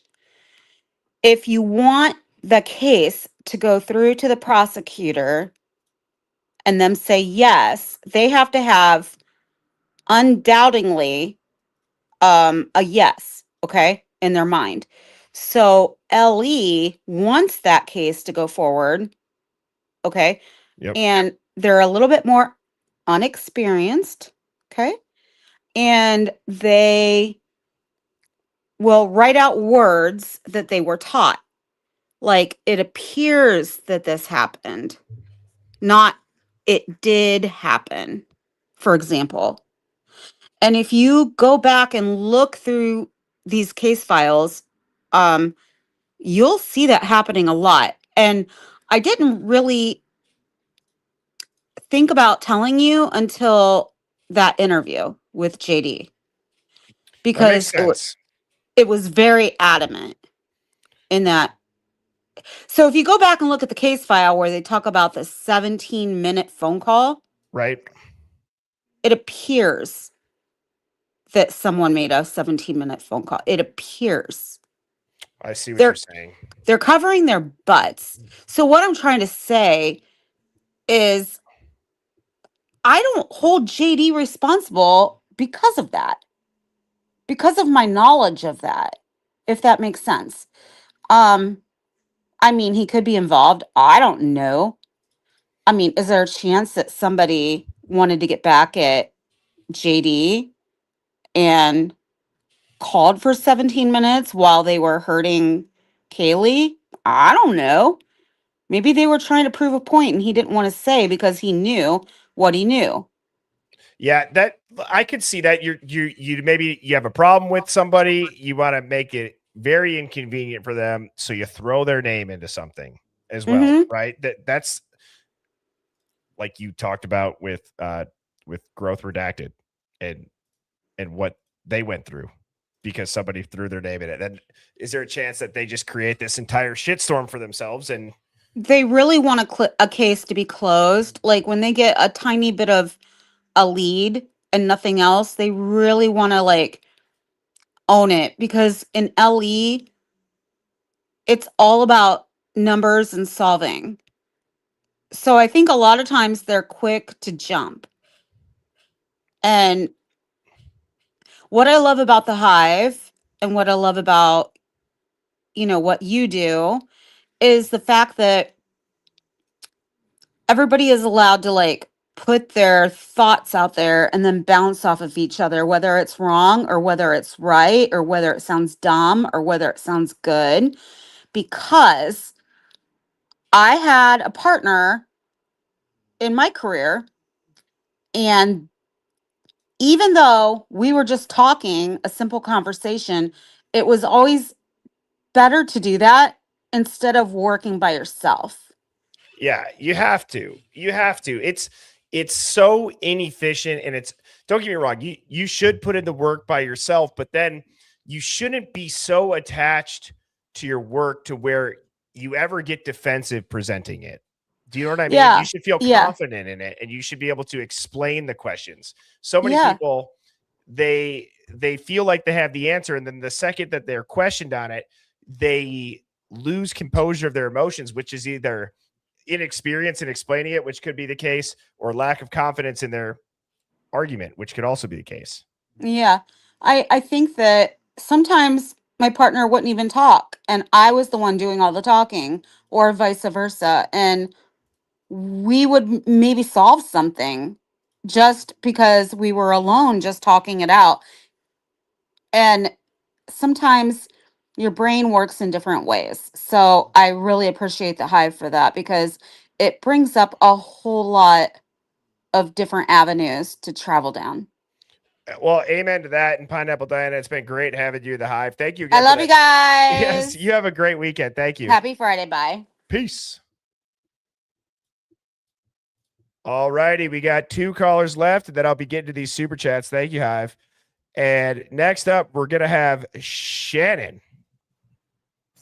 Hey, Birdie. Shannon, Hi. how are you doing this evening? I'm doing great. So you wanted us to start out. I don't believe the police knew who did it. You think they went in? They did. They had no idea. I tend to believe it initially. That could have. That I think they had a really strong idea, but I don't think they knew for sure. I think they suck at their job. And that's me saying, they could not figure it out, so they had to pin it on somebody. Okay. I believe that 2 of the people that did the murder are dead now. Kopaka and Malwich. I believe that they were in on it. But yeah, that is it's really crazy. I want to high fives to Growth Redacted. I fully understand where she's coming from. Of course, I've never been to prison. I don't, I've been to jail many times, but I never stayed. That's for sure. But sure yeah, prison I think is a whole that, different beast. Oh yes. Well, I also think that with Chris Whitcomb coming out with this book, and then Dr. Turvey, I think it is giving an eye opener, like, aha, yeah, we aren't wrong in some aspects. And then Dr. Turvey talking about the Innocent project getting involved. But if he doesn't say something by September 3rd, I don't. What are we going to do? I was just going to ask you, dude. Like, what do we do? Seriously, I want to let's open that up to the chat too quick, Shannon. I mean, Hive, what, and legally, I guess I'd be curious. I don't know if Ron is still in the chat or if the custody queens or any lawyers are in here, but like, so September 3rd comes. Brian doesn't file with the extension for his appeal. What do we do? I mean, Bertie, I believe we're going to have to move on to another case. Does it solidify anything in your mind? Like, let's hypothetically, and I know that there's going to be people that are like, Bertie, don't put that into existence. So before I say this, I don't claim any of this. I don't want this to be in the universe, but I have to ask the question because unfortunately it could be on the table. If Brian Kohberger doesn't do anything by September 3rd, what does that mean as far as shedding light on what happened in this case then? Oh. Because I think it takes a handful of theories off the table and they're 4 sheets to the wind then.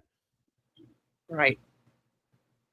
Yeah. You know what I mean? Like, does that mean that Brian's for sure in on it? I personally believe that if he doesn't say anything, that possibility goes up. I don't think it goes down because it would make no sense. It would make the least amount of sense. That would be one of the most confusing dynamics of the Idaho 4 case is Brian Kohberger not filing. God.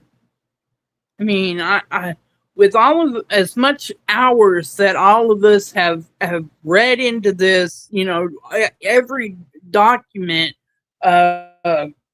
everything. I know I've lost sleep over him, you know, and I'm all the way in Tennessee, so I don't know. I know if he doesn't, I'm that's going to really suck. Because that means that 90% of us that thought he was innocent, maybe he wasn't so innocent. You know, I mean, he had to be. I don't know if he's been in on it. If he was there, Bertie, I believe he went to go score dope and walked into the unalivings going on or the something, and he got the hell up out of there, you know. But I mean, but then again, I'm thinking, you know, I have no idea. I mean, Shannon, what if? I mean, I know that people are going to be like, "Stop saying this, Bertie." I can't help it, but because as you said that, Shannon, with the sub involvement, I'm not saying he had some involvement. I'm just saying if Brian's not going to say something. And I know, Ron, if you guys saw the comment I just had on the screen, he said that he could do federal stuff with habeas corpus. What if, I mean, we know that there's a ton of plot twists as far as what we expect is going to happen. Typically, the opposite happens. What if some leaked mail letter of a confession comes out or something? Oh that my is, God. I mean, do we put it past these people to do that? Right. No, you couldn't put nothing past Moscow. No. Because because they do anything. Right. And sorry for talking over you there. No, go ahead. Well, I was just going to say, because if he doesn't say anything, right, Shannon, like does that possibility of some involvement become greater than it is today? It's an honest question. Yes. What do you all think, Hive? 1 for yes. I'm not going to put the poll up. If Brian doesn't say anything from September 3rd, does the possibility of some involvement go up in your book? Because in my opinion, it has to be on the table a little bit more than it is today. Why wouldn't he say anything other than just being completely cooked and fried 9 ways to Sunday? There has to be, whether it's actual sub guilt, something that he doesn't know how to explain, or when I say involved, I'm not even.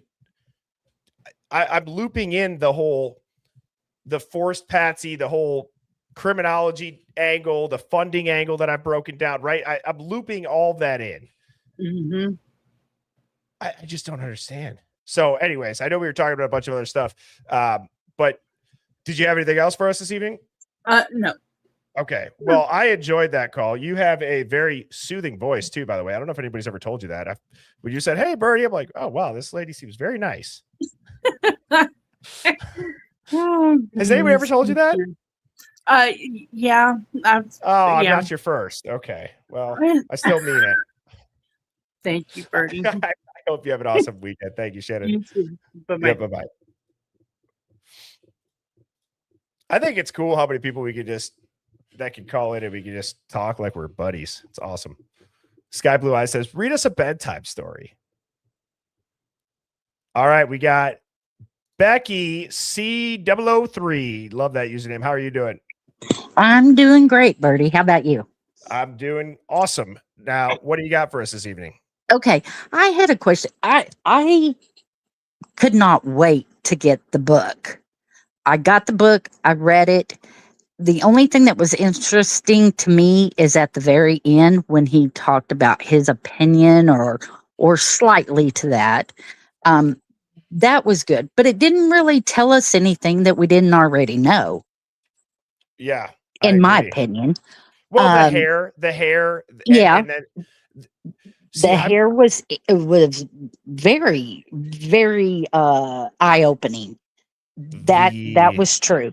But what I wanted to say was, he wanted us to look between the lines, read between the lines of what he was saying, ask questions and everything.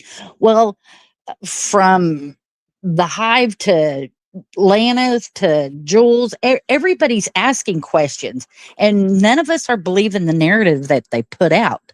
So if he's so bothered about it, being in his position as an ex FBI agent and knowing what he knows, why doesn't he just speak out and be a whistleblower? If he truly believes in truth and justice, and I believe he does, but to an extent of, well, I know who the players are. I don't want to put my life in any danger. And if I just get the public to, ask questions, maybe it'll come out. Well, that doesn't jive with me. I do believe that what you just said about if you put just enough out, I mean, he kind of said it himself. If his goal is to get it started, right? And did you watch the interview that I had done with Chris or no? Yes. Did you? So as I was preparing, I originally wasn't. I think I've said this. Originally wasn't going to watch anybody else's interview before I interviewed him. Right? I was just going to do what my instinct was, but then I started seeing some texts about how chats were going, and I'm glad that I did. And when I was backstage with Chris, he told me before we started, he's like, don't pull any punches. He's like, I want you to ask what you're going to ask. He's like, talk how you would normally talk. Don't feel like you can't say anything. So after he said that, and I'm getting ready for the show, I started thinking about how did I want to introduce him, and I wanted to kind of give him some flowers on the book, right? And say, I think we learned a lot. And if you remember, I had said something, and I said this purposefully. It was, I learned from your book that that authors are not under the same sweeping gag orders that people in the courts are. And I just saw that, unfortunately, that 003 got bumped from backstage. So I apologize. I don't know how that just happened, but Becky's back. Becky, you there? I'm here. Okay. What'd you hear the last part of it? I got cut off. Okay. So what I was saying is, if you remember back, I had started saying to Chris, something that I learned from his book is that authors, and he says it in his book, they're not under the same gag orders that people in the court would be. And he talked about kind of the Bill of Rights. He talked about the freedom of speech, and he talked that, because of whistleblowing, which you had mentioned. So I do find it interesting that he started our interview by saying he can say whatever he wants because he's protected as an author. Right. And then to your point of still kind of falling back, right? That's where you have to start to think from his perspective and what is the goal of the book? How can he put a book out and not ruffle feathers, maybe of ex-law enforcement, not get himself into some trouble, like off the books trouble, threats, things like that. Hate it or love it. I always fall back to, in the big picture, did it help? I believe that it did. I think it was a significant thing. Yeah, I did too, especially with the hair in Ethan's hand and the hair on the bed up, on the third Yeah. floor. That should be at the forefront too, along with the sheath. But it just didn't make any sense, in my opinion, that they, just come out with it. Right. Just say it. I'm just typing a poll. I'm curious to get your answer. Do you think that Bride Koberger read Chris Wickham's book? Yes or no? I'm putting that into the chat. 1 for yes, 2 for no's. I do. I think he watches everything about this case. It'd be kind of surprising if he didn't get that sent. I mean, wouldn't you think that an inmate would say something to him? Right. Well, and that, even given that, I mean, with Ann Taylor, it could be, like the caller earlier said, that, she's telling him, don't listen to it, don't watch it, don't, because it's only, going to hurt you, and da da da da da. We don't know what she's telling him. What does that remind you of? That reminds me of like somebody who's held captive in North Korea with no access to the internet. You know what I mean? Like, you can just shape their entire narrative. And the thing about it is he did take the plea, and he hasn't said anything since he took the plea. So if at first, when he got arrested and he said, was anybody else arrested also? Well, why wouldn't you be shouting that now? Why wouldn't you be saying, hey, what is going on? There's other people involved, or I'm not involved. I had nothing to do with whatever. That part makes no sense. It doesn't. Because, you always hear the narrative of everybody in prison is innocent. That's what they say. Right. Everybody didn't do it. Right. We don't know whether he is totally or not, because he's not fending for himself. That part makes no sense. You look at a lot of other high profile cases too.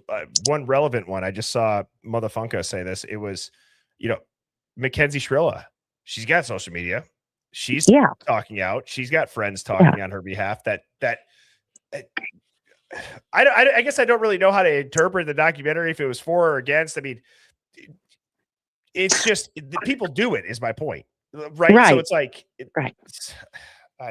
so what do you think's going to play out from now until September 3rd? If you had a crystal ball, I think it's going to continue just like it is.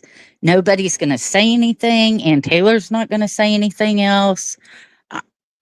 I think it's going to come and go. You think I really do?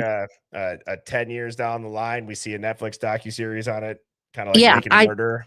Yeah, I don't think, unless Bethany speaks out, or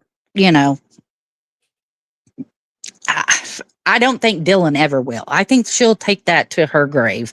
But I think Bethany, I hope at one point gets a conscience and says it's about time everybody knows. That's what I believe. I hope you are right, Becky, and I hope you have a fantastic weekend. Thank you so much for the call. You too. Bye-bye. Cheers. Bye-bye. Great calls this evening. Don't go anywhere, Hive. As I am getting these super chats up and reading, as a reminder, tomorrow, Hive Plus War Room. So that's a free stream still. Everybody can watch it. All of the streams are free. I shouldn't even have to say that anymore. But if you are a part of Hive Plus, you will have access to the chat. I'm going to shoot for doing that at 10 a.m. If it's not at 10 a.m., it'll be at 11 a.m. So all of that is Central Time. That is something where we do more of a live dig. Start to mull over what you guys would like to go over. I hope Josh sends that clip from what he was talking about with the cameras of the car being blurred out and seeing people if you change the filter on it. I think what Pineapple Diana said, listening to JD's interview. And then another part that I don't want to go to the wayside is the test run footage. I think that I lined it up pretty good, but it's not all of the movements. And so that's tough to do live, because if it's not stitched all into the same screen, it's hard to kind of picture what time is it, what's the audio playing with it, but maybe I can get the view sync set up for that and we can see that stuff, because I think there's something to what the cops did, and I might be indifferent on that than some people, but I really think that that's a telling thing that we at least need to start to rule out more than we have. I feel like it's kind of just floating in limbo. And that is posted on my YouTube. That was posted after like a handful of lives ago. So you guys can go check that out, the full practice footage. Now, TF6 on, hopefully I said that right. Welcome to Hive Plus.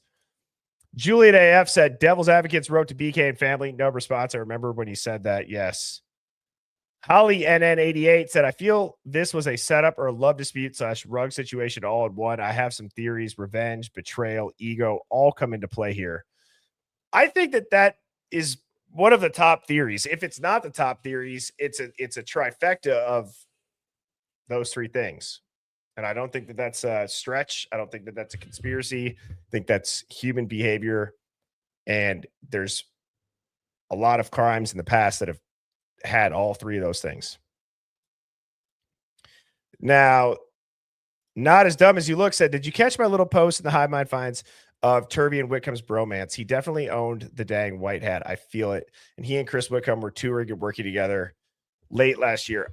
I agree with your point. I did not see that in the Hive Mind Finds. So Hive, I had to work today. And then I think I said this in the beginning of the stream. I had my cousin's wedding that I had to rush off to. So I had to go to work, get a haircut on my way home, get home, hop at the shower, change, and then get to the wedding. So I did not have much time to go through really anything today. So that will be my weekend plan. So thank you, Not As Dumb As You Look. Motherfunker with the massive super chat. Thank you to you. And I appreciate the big super chats. This is for Baby Bird.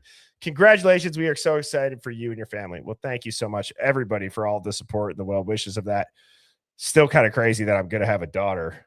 I'm so excited, but it's just weird to actually say that out loud in the best way.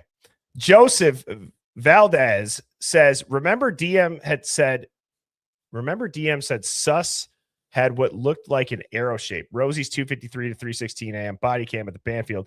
He has a crossbow in the back seat. Credit to Rolo Moda at 420, 253. Also KGMM goes silent. Body cams equal alibi. I agree with the point. I agree with the majority of this. There is something in the back seat. I've heard Stingray. I don't know if I've ever heard crossbow. But I like how you said body cams equal alibi. I don't know if I've ever heard it phrased like that. That's a good call out, because that body cam Banfield footage, or the Banfield body cam footage, it absolutely is an alibi for the narrative of what was going on and when. Big forehead, big dreams. Good to see you. Said, last night you and Sammy noted that BF's room looked ransacked. How did it get ransacked if she was in there all night? I know. That's what I'm saying. Because there's moving stuff around for crime scene photos, and then there's doors off of drawers, and the cabinet doors being off and crooked. Again, I guess it could have been that way, but the bed looks all jacked up. There's stuff all over the floor. You got Chris Whitcomb saying that the spare bedroom is going to be important. So I believe that somebody could have been looking for something. Absolutely. Especially going back to the trifecta that Holly NN mentioned in her super chat. GG Butler, thank you so much for the super chat. That's very kind of you. Shell Shocked said, I love this whole ass bunch of crazies in the Hive. Y'all make me laugh, cry, think all at the same time. Amen to that. Well said. Well said. I genuinely feel like you guys are all my friends. I've told you that at dinner at times, Mrs. Birdie and I, we've kind of assigned, people these personalities based off of their comments in the best way. It's fun. Mrs. Birdie be like, did you see what so-and-so said? Like, that was a good comment. And I think it's great. I hope that is something too. If you tune in with your friends or your partner, that it sparks conversation. It's one of the best things about this community growing is the people that come with it. Carissa Born 22 said, I don't know if you saw, but the Goncalveses are at CrimeCon this weekend. I wonder if they are speaking. I did see it. And I think they're specifically speaking about armchair detectives. And I saw a clip. I sent it to my mods. Saw a couple creators that I'm sure most people watch have been in it. A lot of it was comments of people saying stuff about their family that they're going to talk about. I feel like I don't even know how I feel about that, because some of the comments, it was like, damn, yeah, that is harsh. That's harsh. But to kind of label it all the armchair detectives and things like that, when the internet has a track record of solving a bunch of cases and being helpful, is kind of wild to me. The bad comments towards, the family, the personal ones, the direct ones, I think that's a personality thing. And unfortunately, I think that's the beast of the internet. Everyone's tough behind a keyboard. Everyone says things that they probably wouldn't say in person. Tabian 107, thank you for the super chat. Sky Blue Eyes says, thank you for being so caring. It defines who you are. Well, thank you, Sky Blue Eyes. I appreciate that. I do my best to hear everybody out and, give people time to get their thoughts across. I know it's maybe not like typical radio call-in shows where it's just a quick soundbite. If people are going to take the time and call in, want to give them the respect to make their point. And so thank you, Sky Blue Eyes. Oh, Joseph had a second part, said, Ethan texted, you're getting cheated on is super important, especially since labeled work product could indicate Ethan was tracked and targeted for a triggering event. KG the target, but Ethan was the first suspect. Hey, mods, tomorrow, mods, can you please remind me to read that email, the theory about what Joseph Valdez is saying about it being a triggering event? This person, and I'm forgetting their name off the top of my head. Ray? Is it Ray? Somebody sent me an email that called out a certain event that happened to all of the victims at some point throughout the night. And it was like layered. Okay. And I'm butchering this trying to explain it because I've only read through it once, but I bookmarked it. I'm like, I have to read this on stream and see what people think about this. So tomorrow, anybody listening, if you're in there tomorrow, remind me to pull that one up. Mike DeSpit, 5990. Thank you so much for the super chat. Said the rugs involved. Think it could be MDMA. Only thing that makes the roommate's behavior make any kind of sense to me. That's another thing. Remind me, Mike, tomorrow to play that clip, that audio clip. I got so much stuff it's in my inbox that I have starred, and all of them could be their own stream. So tomorrow, like the Hive Plus, the war rooms that we do on Saturdays, those are perfect days for it, where we could just bounce around all over. And so thank you for the super chat, Mike. I agree. If there is any sort of, the quote unquote psychosis, I feel like it would be something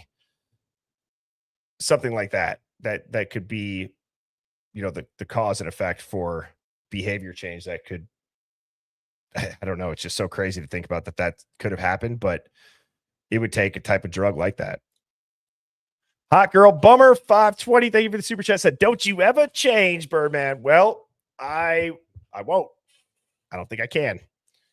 I've had people say, Birdie, you got to change. You're such a conspiracy theorist. Birdie does this. Birdie does that. Blah, blah, blah, blah, blah. Dude, I heard this quote one time, and it's something that I've held to my core. Now, it's not always easy, but my mom used to tell me, it is none of your business what other people think of you. And I don't know if that resonates with anybody, but I do my best to not worry about that. It's none of my business. What do you think of me? I have my thoughts about you too. And it doesn't mean that I don't like you. It's just, I shouldn't worry about it, because nobody goes home and thinks about anybody else's life outside of their own.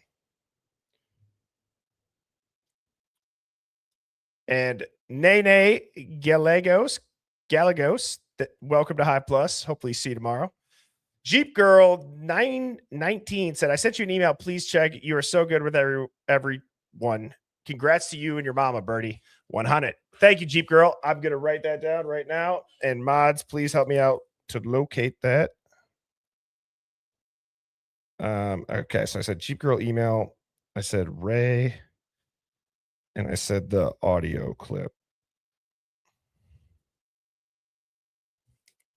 Putting this little notepad next to me for the lives is one of the best things that I've done. I always think I'm going to remember it, but I don't. Bellamicia pretty much says, Dylan has all the answers. Thank you for the super chat, Bellamicia. It's kind of the opposite of a hiring bonus where you're sending a super chat in. A little bit different type of HR role, but we welcomed you with open arms and people are hyped to have you.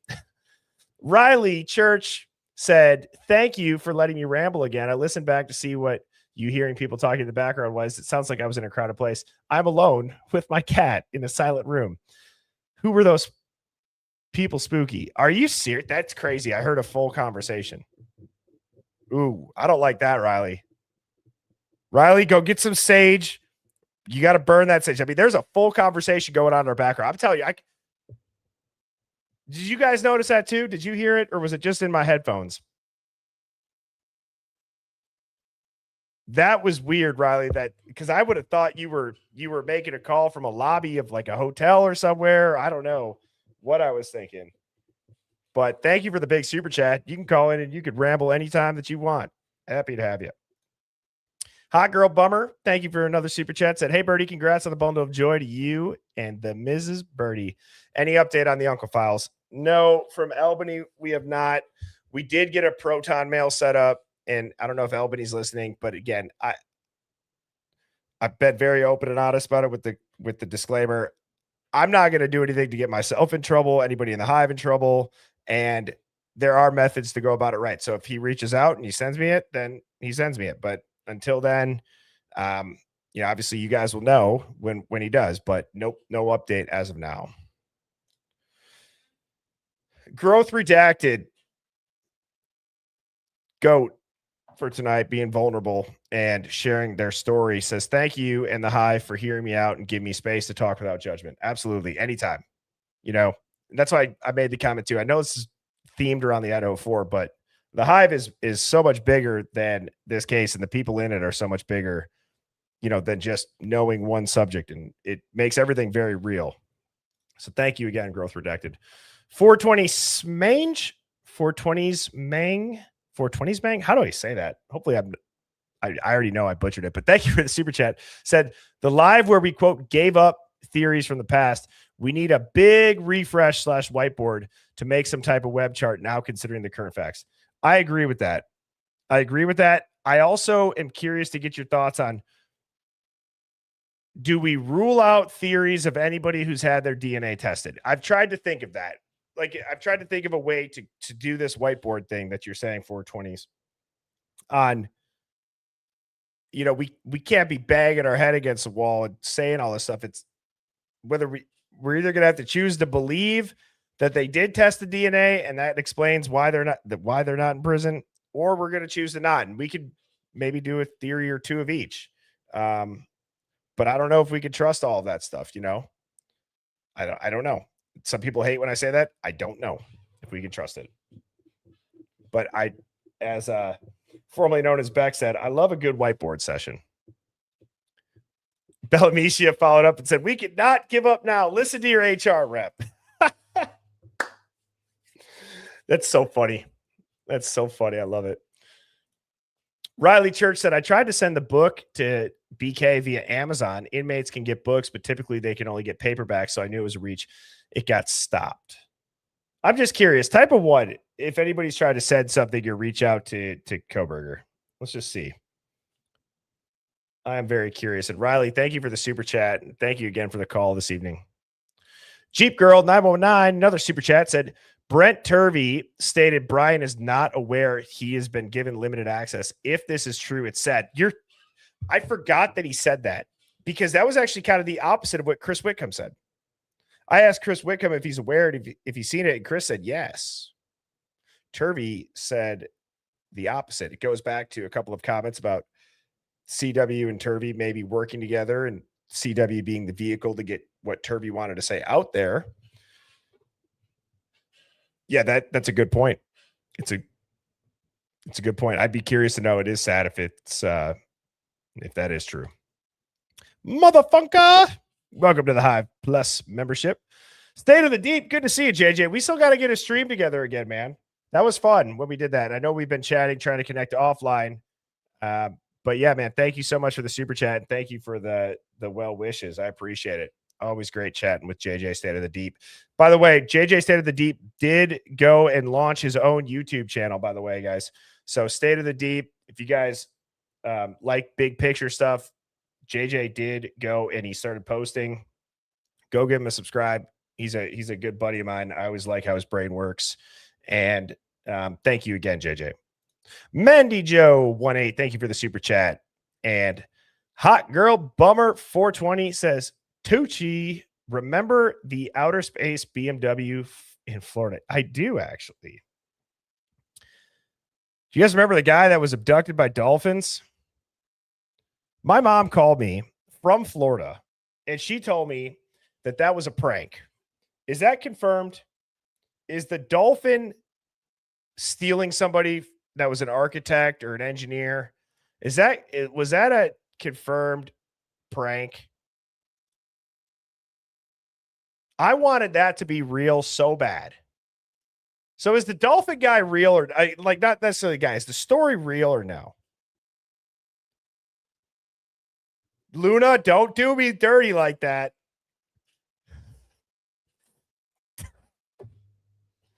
There's no way that I'm the only, I wanted it to be real so bad. There are so many things that I want to be real. I want aliens to be real. I want all of these crazy UFOs to be real. I heard something crazy that I've never heard before. And it was this lady talking. This lady started talking about like true aliens and traveling.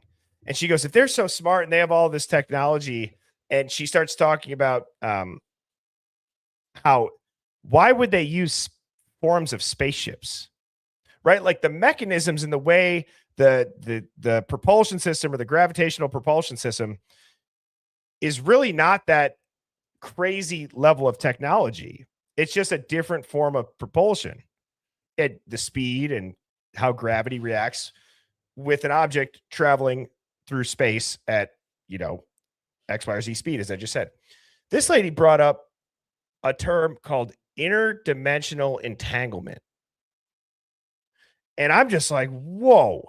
And she starts talking about how, and she uses this as an example, but she said, if we all came from the earth, right? And if our universe and earth came from the Big Bang theory, okay? So she's a scientist or she's somebody like that. I don't know her credentials. So she was talking about that. And she goes, if we all exist and if everything started that way, well, wouldn't it mean that we're all entangled in some way? And the interdimensional entanglement and being able to tap into traveling to different dimensions via that blew my mind. I've never have heard that. And then she brought in the whole propulsion systems of these spaceships and stuff. And she was like, it's kind of outdated, or it's not outdated, but it's not that impressive of some sort of technology. When we're using spaceships here, it's really just the propulsion system being different. Anyways, you guys just got to look into my entangled brain and how the thoughts work there. Jeep Girl, welcome to Hive Plus. And Hive, thank you so much. Hot Girl Bummer said, Birdie, aliens are real. I agree. I've said this in the past. Extraterrestrial, they have to tell you the rules of karma make these elites and these people who have all the knowledge, and then they decide to indoctrinate us with learning about 8 different King Henrys in middle school, all for no good reason. They have all these knowledge, right? And they have to put stuff in. They have to tell you from a standpoint of the rules of karma, as I said. Now, extraterrestrial, I've explained this, but it kind of goes into this big overarching theory of if you look at the moon could be a map, and all the dark spots on the moon line up with land on a globe. But then you'll realize that there's extra dark spots on the moon. And so what is extra dark spots on the moon? And what does extraterrestrial mean? Extra means more, and terrestrial means land. And so then you start going down this entire rabbit hole of if they're putting it in your face and they have to tell you, does that mean that there's extra beings where there's more land? is there technology, and is there societies in this extra land that we've never been talked about? I made the analogy of North Korea. People in North Korea that have been held captive their whole life, they don't know anything outside North Korea exists. Is this being done on a massive scale?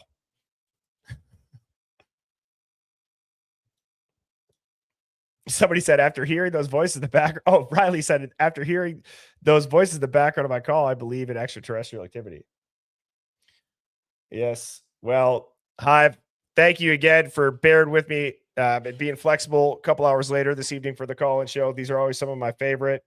I just saw somebody said the moon is artificial. Don't even get me started on this as to when the moon appeared. Oh, all right, Hive. I will see you tomorrow for the Hive Plus War Room. I hope you all have a fantastic evening. And Hot Girl Bummer 520 said, exactly. If you drive your BMW fast enough, you could end up floating in space. Unbelievable callers tonight. Thank you so much. Sleep good, everybody. Have a safe night. If you go out, make sure you're not driving if you've had some beverages. And with that, I will see you tomorrow sometime between 10 and 11 a.m. Central. Cheers.